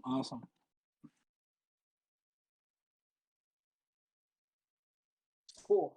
Was there anything you want to add about like what we talked about? I know you had another question about marketing and sales, and we could get to that. But like, from what we said, like, That's awesome too. Thank you. Yeah. That's how we roll. Like being able to listen to feedback and learn from them. Yeah, exactly. So I hope you were able to take some stuff out of that. I think having less images in here, the strongest ones would be the best. My favorite was Fossilized Sea. I love that shot. You had a question in here that says marketing and sales is an area I've always struggled to deal with, even in my non-artist work. In your opinion, what's the best way to market the collection? I think this is a good way to market it, like joining things like this. This AMA is clearly marketing your collection. Having your collection as your pinned post on Twitter is always a really good idea. Figuring out ways to like get people to retweet your pinned post by maybe helping them out in some way. Picking some of the best images and like talking about a different image each day on Twitter and the story behind it, what it took to get it, what this type of like work means to you. Like collectors want to know like about you, that you have good intentions, that like you're passionate. So when I hear the word marketing, like it's sometimes like people feel like it's like it's intimidating because like marketing sounds like you need to like be in people's faces and all this stuff, but like it doesn't, like you could just explain your story. But then also like another good thing you could do is create like movie type posters like me and Sabode do before we like drop a collection. Find somebody who's good at graphic design if you're not, and have them create like a really cool movie type poster. You can go back on mine and Sabode's collections and see that to promote it, and I think that looks really professional. Yeah, those are my ways I think of like marketing. Talking in spaces is huge. Sabode will tell you that. Sabode, do you have anything else on marketing? Yeah, one thing I would say is don't market at all. Tell stories. That's about it. The stories is what sells most often, the images. And you have deep space. Everyone wants to be educated with this. No one knows exactly what they're looking at, and that's your superpower. Your deep space is a superpower. You use equipments which are crazy. You shoot in places which has like literally mafia running around. You face all those dangers. You have enough stories to tell. So I think that's what you should focus on. Make amazing threads. Put this image. First of all, what nebula is this? I'm still not able to. Is it Carina? It's actually the Orion's constellation complex. Oh, it totally looks different in yours. It's smiling at you. It doesn't smile in the another hemisphere. But yeah, you can tell that. Put that story. Put the image below that. Start writing a long thread. What it takes. Show your behind the scenes. Show your tripod and equipments that you use, and explain some scientific terms, and also make it interesting. In next thread, you can do a story about like I do. Like in my deep space, I talk about other stuff. I don't go directly to this is Orion Nebula. Everyone may know that by now because you have already done a thread. Second time you tell the story of how far it is. Like what would people see if they're on Orion Nebula? They would see Earth in rewind, like time machine. All those interesting things that comes along with deep space and etc. So it, you're passionate. You just have to tell the stories. Stories is what you need to do, not marketing. I agree. Right. Actually, the Orion's Nebula, it's so bright that you can actually see it in New York City. So. Wow. That's crazy. Lucky you. See, Yeah, man. And also your Milky Way, you have that again, the story of it's not just a Milky Way, you have a lot of nebulas popping up. You can even put some markers in Photoshop and explain what you're looking at, that image, break it up, show all the nebulas that are visible in your picture, make people understand that it's not just a Milky Way. There's many more things happening in the image just by putting of course. arrow marks and telling what it is. Okay. That makes sense. Cool, man. Thank Yeah. you. Yeah. Thank you for. One last thing. Yeah. Go ahead, Subodh. One last thing is Alfred, me, we are all a bunch of astrophotographers in a DM group on Twitter. I'm not too active because I can't follow up. They talk a lot. So one thing you could do there is you already have a bunch of astrophotographers, all are your friends. So also you can go and check their collections, who's buying their deep space, and go to that collector. It's I think one of the hype which has gone around that don't DM collectors, but DM collectors, tell them, like you collected from my friend. Here is my work. Just in case you are not seen, I look like you're appreciating deep space, which is very rare. So here are some of my images. Tell a story about what you go through to take these images. Maybe conversation will go further from there, and you may end up finding a collector. That's a perfect way to DM a collector, right? Like, hey, I see you're interested in collecting some of this stuff, that deep space that's really rare. Here's some of my works that I find to be different because of places where I'm taking them have nebula that's not easily captured or seen from many other places, right? I mean, that's got to be really interesting to a collector that wants to collect the astral stuff, right? Exactly. No one knows that northern hemisphere has something else, southern hemisphere has something else. It's our duty to explain. That's the interesting part. Yeah, there's this false narrative about oh, you shouldn't DM collectors. It's going to annoy them. Like who cares? Don't DM collectors and be like, hey, you should collect my work because I saw you obviously you don't DM someone like that. There's nothing wrong with DMing a collector. They're just human beings. They're just we're artists, they're collectors, whatever. We're both involved in NFT, which is like a niche community. We're both involved in art, which is sort of a niche community. They're just people. I have no problem DMing collectors. I never did. It's just you just gotta write something up nice beforehand and not look like you're just desperate to get money or fill your work, but present them with something that you think that they're gonna enjoy, because um because like Sabod said, you have access to see the other Astro people's collectors, so you already know that they enjoy that. So you already have a lead. You already have a step in, to create conversation. So it's a great idea. And one last thing, when you told me right now that this is Orion Nebula, I couldn't believe my eyes because I never seen Orion like this. We see it here, totally different way. You see it totally different way.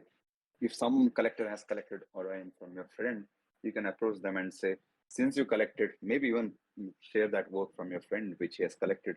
Here is Orion you collected from my friend. Do you know that in southern hemisphere it looks like this? The same nebula looks like this, and that's a conversation. And it's something interesting, why not? It's an interesting conversation to have. I think this is the best of those three nebula ones.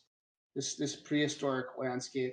This is the one that I would choose if I was to be a collector. It used to be a sea, actually, that place. It's amazing. Like millions of years ago, it used to be a sea. So can you see this with your eyes, or do you have to take the long exposure to even see this? I'm confused. Our eyes don't see the colors of the nebula, but we do see all the stars on the of the constellation, especially on dark sides like this place. You can see all the stars of the constellation, and probably Aldebaran or Betelgeuse. You can see them orange, but you don't see the nebula, the Ballard's Loop, and all the colors of the Orion's belt. We only see the stars. Wow, that's amazing. That's why I've never seen this stuff before in real life. So cool, man. Beautiful. Yeah, keep making this work, man, because it's it's rare, right? it's it's about space. It's important. It's important, right? Beautiful work. Sabot, anything else? Thank you. Yeah, I think that's it. Yeah, I just wish Alfred the best. He's a great guy. I have two of his pieces, beautiful images.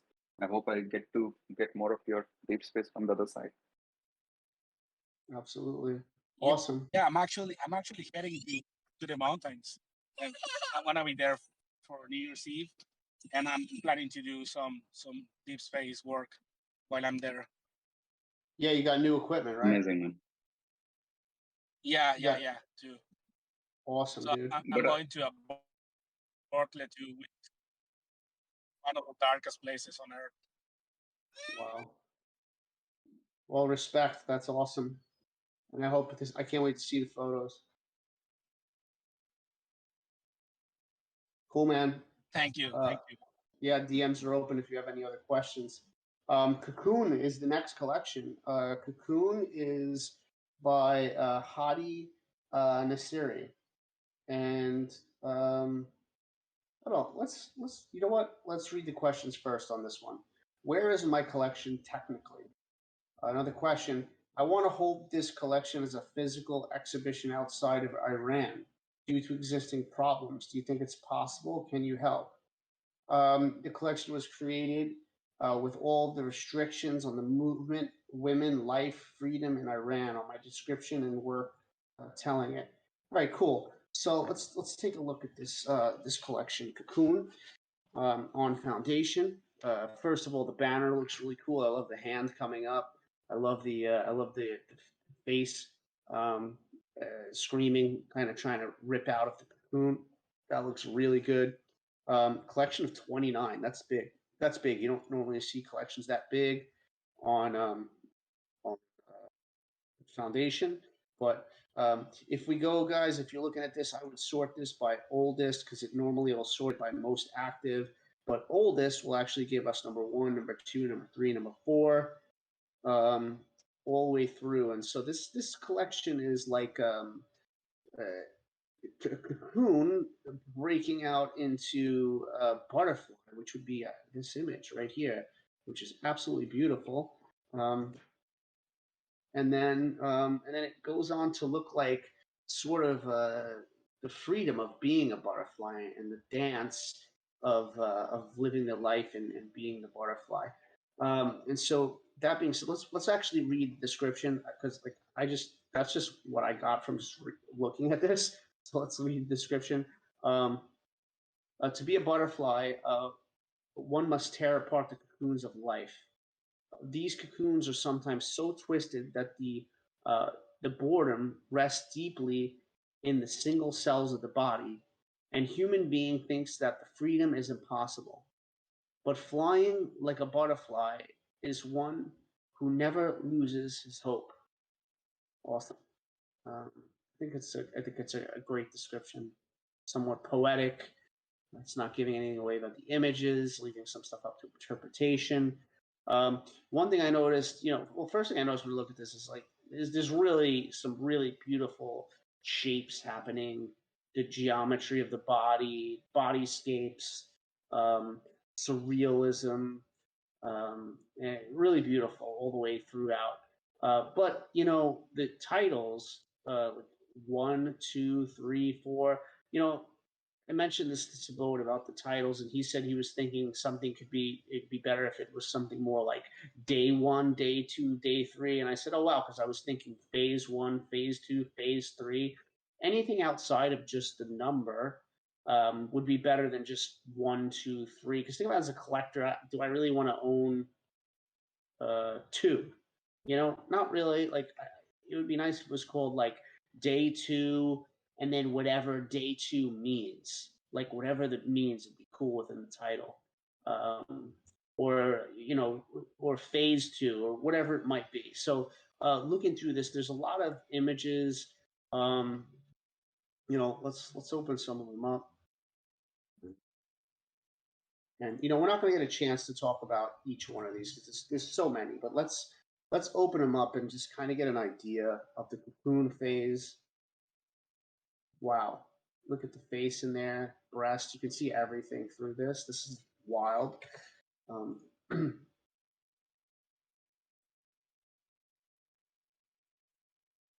Very cool.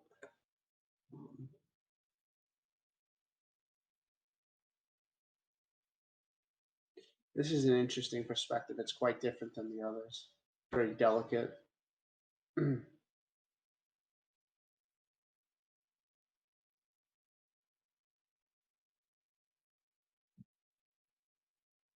Every piece is sort of like a different dance in a sense, I'd say.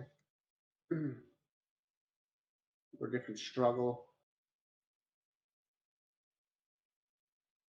That's a weird one. I like this one a lot because it feels really abstract. What am I looking at? It looks like a shape.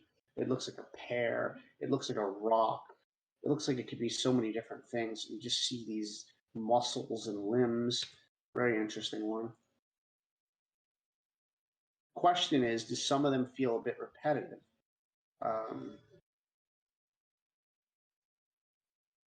Not exactly. I don't know. Do some of them tell the same story? It's another question. Like this one's beautiful, but I mean, I feel like there's a few of them in here that sort of speak this story like already. So there's a question about like, should this collection be culled down a little bit? I don't know. See, that one's different. That's interesting because you're seeing like a braided hair behind, and then it looks like we're also seeing like a rib cage from the back, which is very interesting for the fish in it. So there's some shots in here are really different than others, and then there's some other shots that are similar. It's like if we look at 2, 3, 7, 8, like compared to like 6 or 4, where we've got a completely different style and shape happening, where some of these shapes are kind of similar. It's like maybe like I thought 2 was really strong because it looked floating, and there's something like religious or spiritual about this almost. I don't know. It's just like this one is really beautiful. So like comparing to let's say this one, beautiful as well. I don't think quite as good as the last. Maybe it's a different dance. Just I don't know. Let me just run this to Sabo while we're just looking at the Cocoon phase. There's like, all right, this is very different too. It's beautiful and different. I think that some of them could probably be culled down, Sabo. How do you feel about it? Like some of them are a bit similar. Yeah, Mike.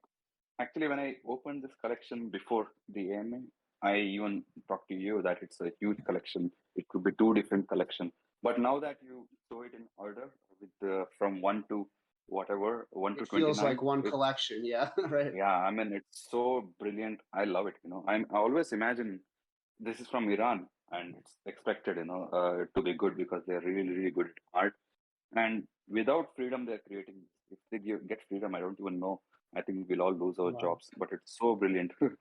I really love. I mean, now that I see it in order, it's such a beautiful, like we project kind of a thing. It's supposed to be big. It's supposed to tell a bigger story. In a world where collections are, as we speak, we see that 3 images, 6 images collections.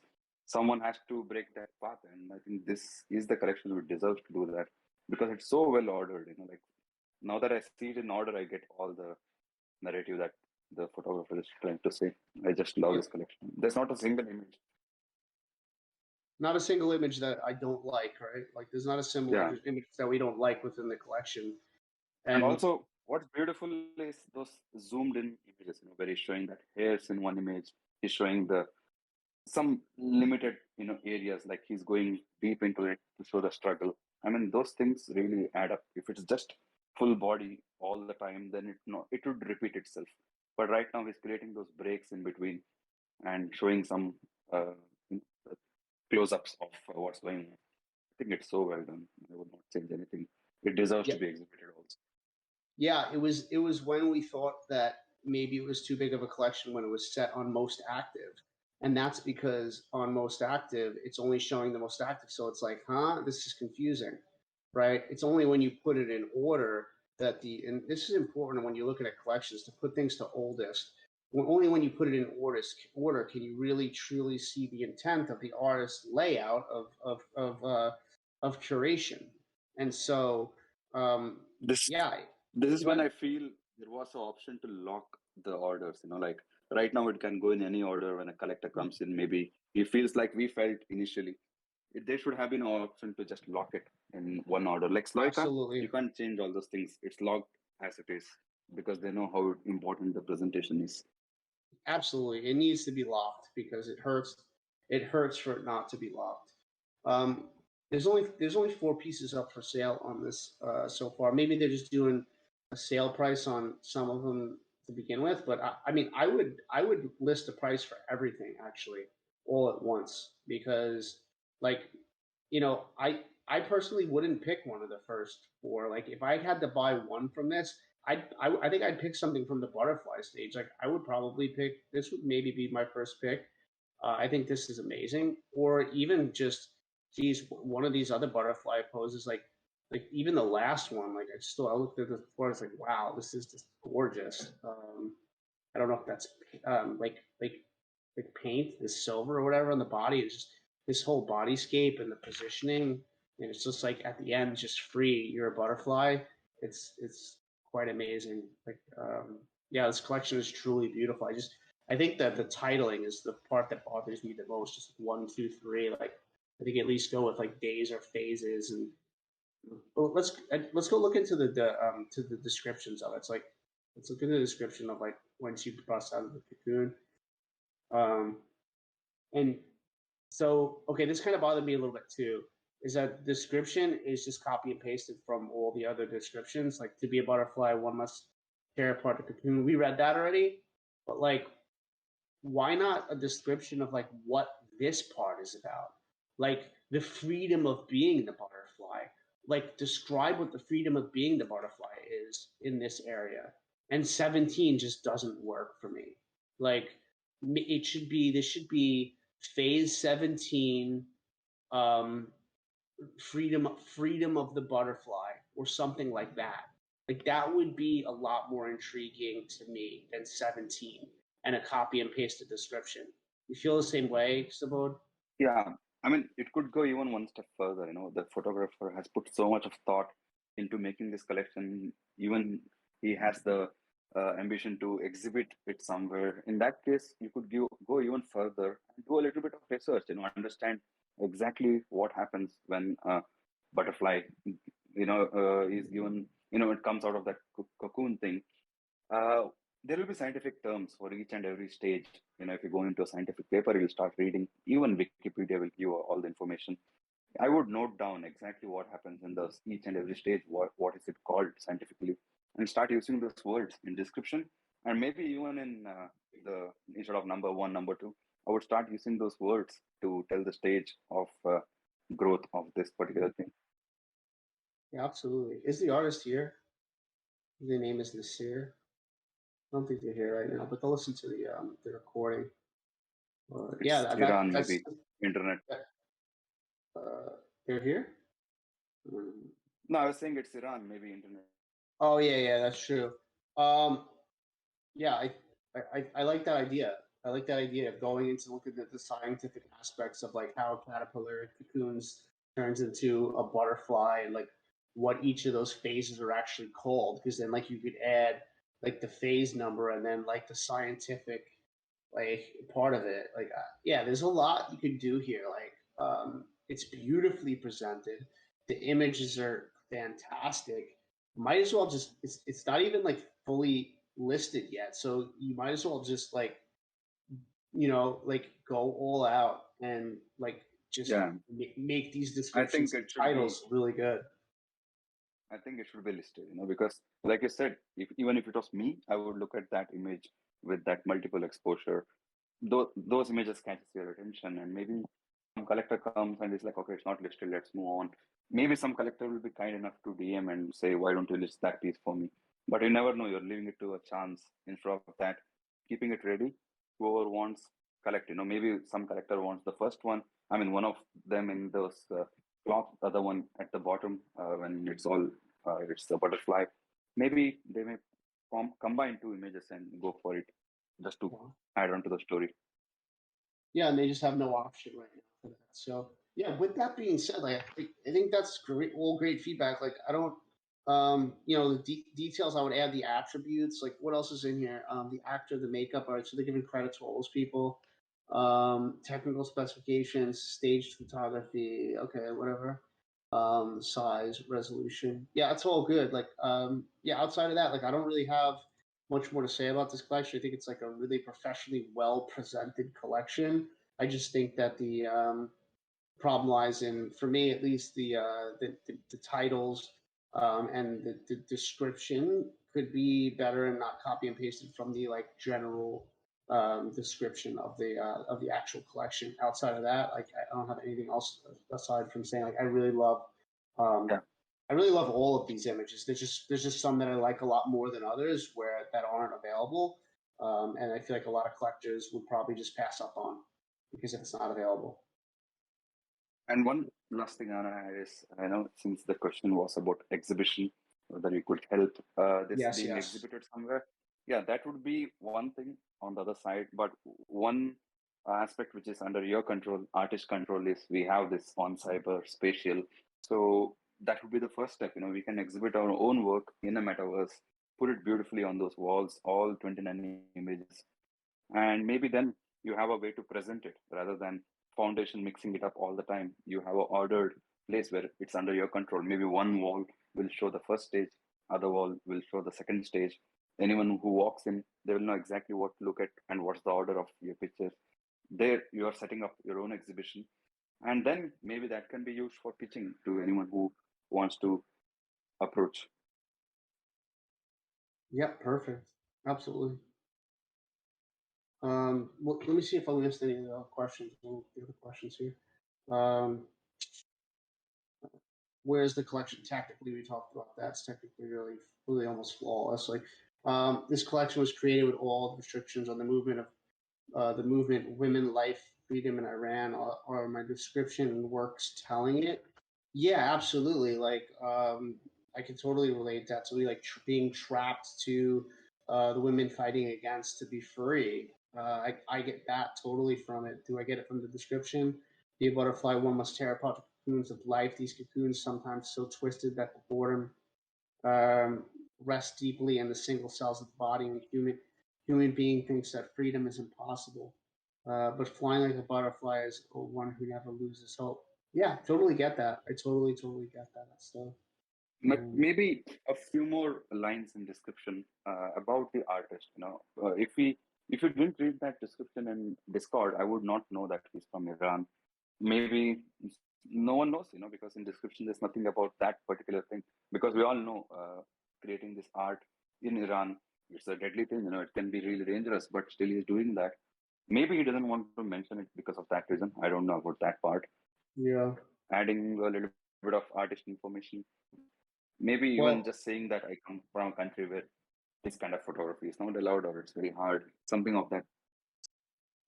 Yeah, I noticed Iran is not, Iran is not mentioned at all in here, and that's probably why. I mean, those collections get banned and stuff like that. So, like, yeah, that's probably why they chose to sort of. Maybe just saying something on the lines of Middle East. Yeah, or my country. Exactly. Totally agree. Cool. Yeah, I don't have anything else for this. I think it's fantastic. Excited to see how it progresses. We have one more, not collection. We have one more just photograph. It's called Winter's Mirror, and this is from Winter's Mirror, and this is from Caitlin Monroe, and she doesn't. It's obviously not minted or anything like that. And when I first looked, I was wondering, well, do they have work minted? And so I opened up their page, and I looked and I could see, and I believe Caitlin's in here with us. Yeah, Fairy Mom, Caitlin's here. So I looked and there's nothing in the description of like OpenSea or anything like that. Like so, this is really important to have in your description, like at least like a link tree or an eth.co or something that points to it, because I couldn't find out until I went to this pinned tweet. Winter Warmth, my latest chocolate NFT collection is available. Delicious artisan chocolates shipped to your door. And then it says link below. And then I'm like, okay, they have an OpenSea. Like, but like, why do I have to take all of these steps to find out that you have an OpenSea? You're making it harder for collectors. So, opened up the OpenSea, and then I click here and you see created, and there's different collections in here, and so. But that's not about that. I just wanted to know if they had work on the blockchain, and they do. But that's an important point, is that like we don't know unless you have that listed in your description and stuff. So definitely want that listed in your description. So Winter's Mirror. So Caitlin provided this image and provided a description. So description is, this was an early morning in the Rocky Mountains. It was late May. Winter lingers for a long time in the high altitudes. I went out with the slim hope of a break in the thick clouds so I could get some light on the dramatic peaks directly opposite the scene. The clouds were steadfast and thick, but I was out and enjoying the snow and cold air at 5 a.m. The serenity and quiet made it magical. The still water created a mirror, and I was enchanted with this view as a tiny bit of gray light suffused the sky. Love that description. I asked her in the DM, can you send me a little description for the photograph so we can talk about it? Also asked what Caitlin would plan on doing with this image. She said, thinking about foundation, and I asked, one of one or edition. She said one of one. I don't know if she has a foundation yet because it's not in the description there, but I'm guessing possibly has a foundation, but maybe doesn't have work minted on there. What does this photo need? And is this photo worthy of being printed? I think she meant, is this photo worthy of being minted, for the sake that we're not talking about traditional art, we're talking about the NFT space. So let's go off of description. Beautiful description, really well written description. It almost brought me there with you to the Rocky Mountains. I do feel that that the photo is very serene, has a very serene feel to it. Let me open it up. Yeah, I feel like it has a very serene feel. I love the fog aspect that's happening. The image feels very cold because there's snow and your temperature is very cold. I'm sure that was intentional. It's beautiful to see the reflections on the water. Without this like frozen stick in the water, I think it wouldn't be as strong of an image. Because it just, I feel like that, I don't know, I feel like it adds something to the foreground of some sort of remnant of a frozen piece of something that's left in this lake. But I do think overall it's a pretty beautiful photograph. I don't know what the central subject is in this, and I don't know that it actually needs one, or if it'd be nice if there was someone in a fishing or a kayak or something that would add to this, or if it's just meant to be minimal and simple and serene. So what does this photo need? I'm not actually sure if I was in this location, if I would have taken this any differently, Subodh, how about you? Would you how do you feel about the image? What does the photo need? As far as, I guess, they're asking maybe compositionally, or if it needs a subject matter or extra details. Yeah. Yeah. Thanks, Mike. I love the image, as you said. You described it so beautifully, and even she has a beautiful description which tells all the story. But for me, as I look at this image, and even the title is mirror, and whenever it's a mirror, even when I shoot myself, if I have that aspect of reflection, I try to do that 50-50 composition where everything on top would reflect itself at the bottom equally, so that it's very pleasing to the eye. It's not heavy on either side. It's a mirror. It's supposed to reflect equally.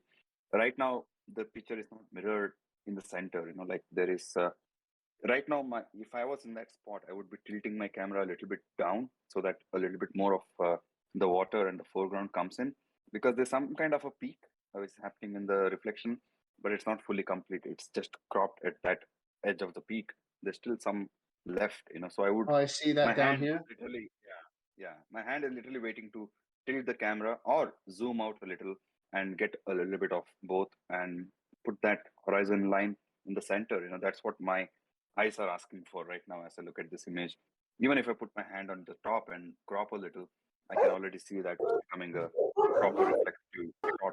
Oh, dogs are angry. Are those your dogs, Sabod? Not mine. Oh, someone else? I just have a cat and she's too peaceful. Oh, somebody's thing is playing through. We have Caitlin here, though, right? Caitlin is Fairy Mom 13, I believe. If Caitlin, if you can unmute and you want to talk about the image a bit, or any feedback that we've given, or if you have any other questions, we'd love to talk to you. Well, those were my dogs, so my apologies. They just somebody arriving.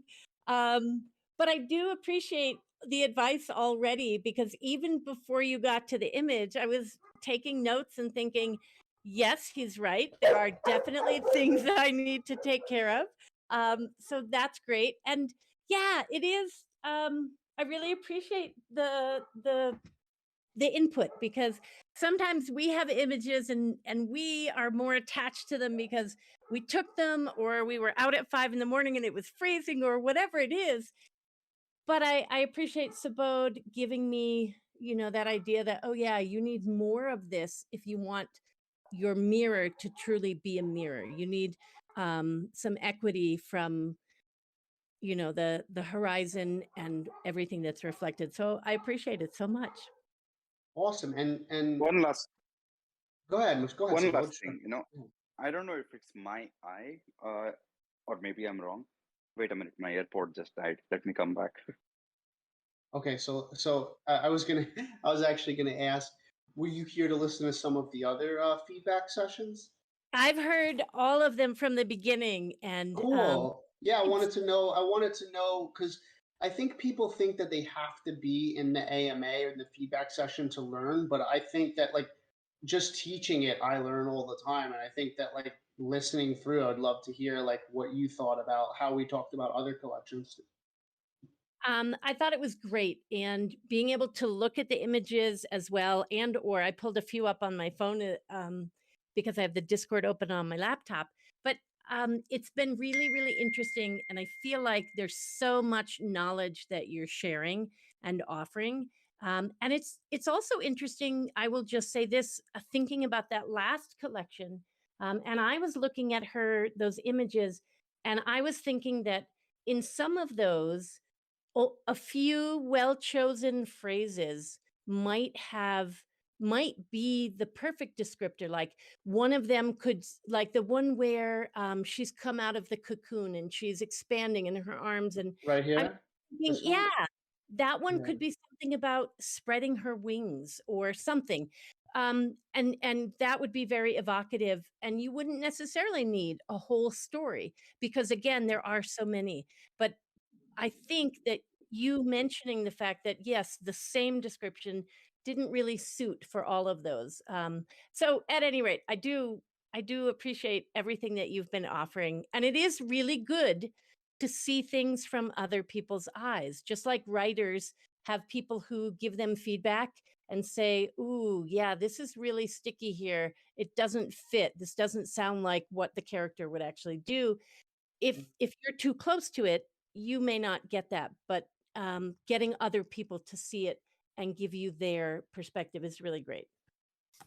Well, thank you so much. I love hearing that because yeah, it's like, you broke this down and said, like what could be renamed to, and it's like that's exactly what I was thinking too. It's like, oh, I should just let Caitlin run the AMA, make it do your own, do your own. But no, it's um, like like I said, people think that they need to have their work and to learn from it, but like you could just learn from looking at other people's things that like, oh, some people could have help on the descriptions, some people aren't putting the properties, maybe some people are using too many images and can curate down. Like we've done 59 of these AMAs now, and it's like when I go to put out a collection now, I'm like, all the things in my head that I've talked about, what from analyzing these, I'm like, oh, I have to make sure my banner looks good.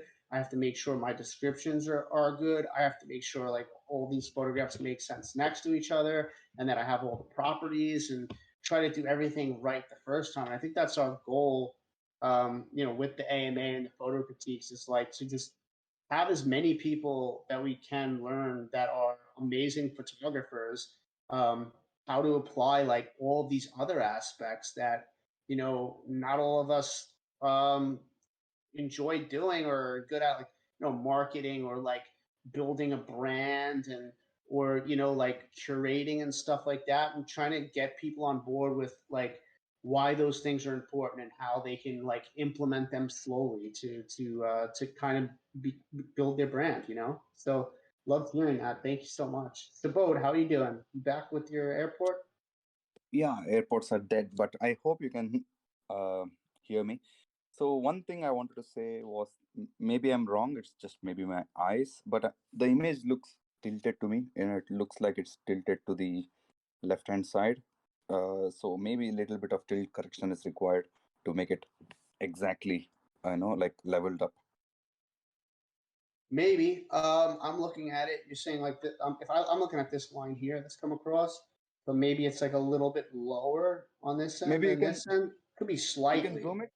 Since you're on Twitter, maybe this allows you to zoom. As you zoom, you'll start seeing. No? Oh, Command plus. Oh, there you go. No.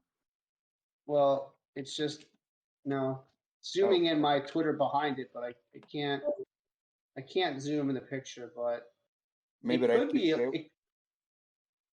Maybe let's see. Good old.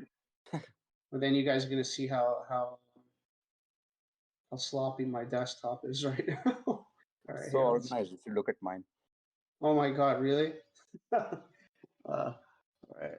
I like there to be nothing on my desktop except something that just says desktop, other desktop, or whatever. Oh, so where do you want me to zoom into? Yeah, you can go to the horizon and keep zooming in.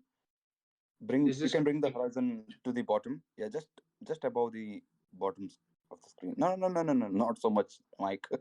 Zoom out. Yeah, now you can just bring the picture down to the bottom of the screen.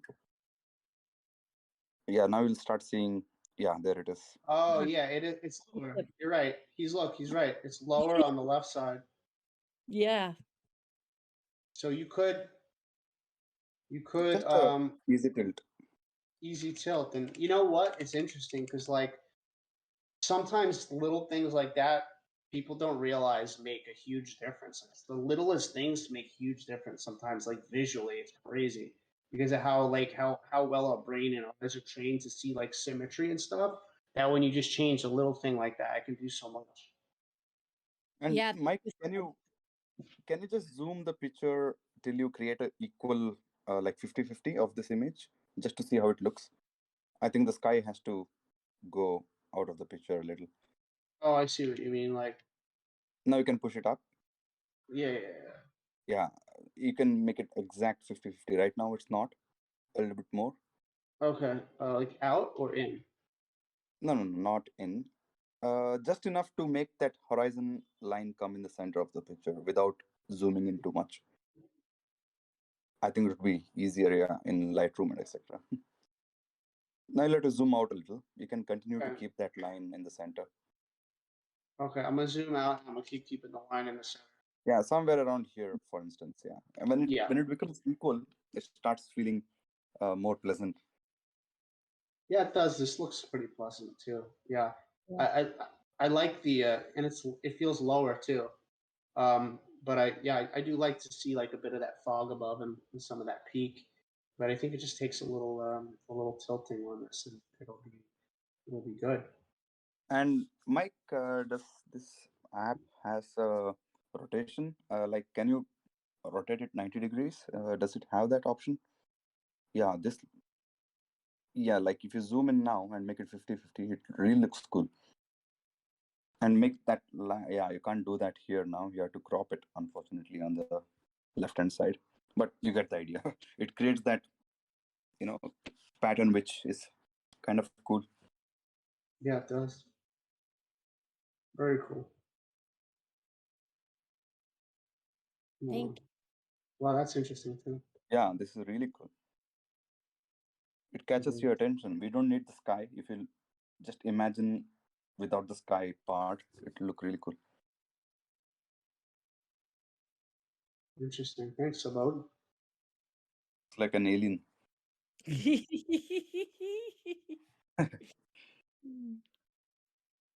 Cool. Thanks, Caitlin, for sharing your work. Thank you for offering this. Yeah, absolutely. Like MetaJungle for letting us do it on their platform. And yeah, it's awesome. You're the last person. So I mean, this kind of concludes like 1, 2. So yeah, we've been on for about 3 hours, right? 1, 2, 3, 4. Yeah, my time it's about to be 4 p.m. I got a space at 5. Yeah, it's been a really great space. Thanks for everyone for being here. I mean, wow. So number 60 will be AMA. Number 60 will be the first AMA of the new year, 2023. Should be sometime next week. We usually do like Wednesdays, Thursdays, or Fridays, depending. Thanks, Jaden, for all the rockets. I don't have that function, so. Yeah, you don't have that yet. Yeah, let me. Oh, I don't have rockets. Well, oh wow, you can put anything. There's everything on here. About you need to step your game up. I want to do something cool. I did a cloud face. I said you need to step your game up, but I was also saying, are we ever going to make it through something together without you bringing up aliens? That's our next goal for 2023. We only did it once. Yeah. I did it twice today. But hey, thanks for everyone for being here. And it was a long year, but it was an awesome year. I mean, we went through a bull market, a bear market. We're still all here in like the barest of bearish times. So I don't think the art space is going anywhere. I think NFT is going to save crypto this time around. That's what Punk6529 said. I believe it. And yeah, I hope to see you guys all next week, and for more people to apply. And how did the Twitter thing go, Jaden? It seems like we got more people into the Discord from the Twitter side. I'm gonna say I think it went so well. When it first started, I think there was about 5 or 6 people that came from the Twitter, and then as it continued, there was more people coming, more people showing up. I know Swati and her and T Money, they're all listening right now. Harini, and a lot of them have been here since the beginning, so it was very cool. And I know Swati. You're listening in the Twitter side spaces. Yeah. And I know that Swati's been messaging from the get-go saying that she's really appreciative about bringing it to Twitter too. So it was cool because a lot of people actually came over from Twitter. So it was cool seeing that side of things. But then we've had a few listening from the get-go on Twitter as well. Nice. And they could hear us still now? The Twitter's still going? Yep, it's still going. What's up, guys, on Twitter? Oh, thank you for sticking around. That's awesome. And I think it'll grow. I think the AMA and this will grow because of Twitter Spaces if we continue to do this. And then hopefully, eventually, I think Twitter Spaces is going to evolve into a video type thing, eventually where we could share screens and then man, maybe we could be speaking in front of 200, 300 people, and it would be really awesome. So, yeah, the future is bright. Cool. Is there a POAP for today? Yeah, I already put it in the chat, and I also sent Boss Mom some for those in the Twitter Spaces. Okay, cool, awesome. So, guys, the Twitter chat. What is the AMA live chat? This one. So in AMA. Oh, it's a feedback chat. So right here, guys, if you're looking at my mouse, it's feedback AMA. There's a chat button. If you open that up over here, this is the POAPs. Click on one of these, claim your POAP. You could use the POAP XYZ app, or you could just claim it from here. You put in your ENS name and your ETH address. If you're not sure what a POAP is, it's like an NFT kind of. It's a proof of participation. I forgot what the A stands for. Proof of attendance, participation, and they're really cool. So thanks for that, and thank you so much to Bode and MetaJungle, and I guess we are out in 3, 2, 1. Love you guys in the Twitter Spaces. Bye everyone. Guys. See you guys. Happy New Year.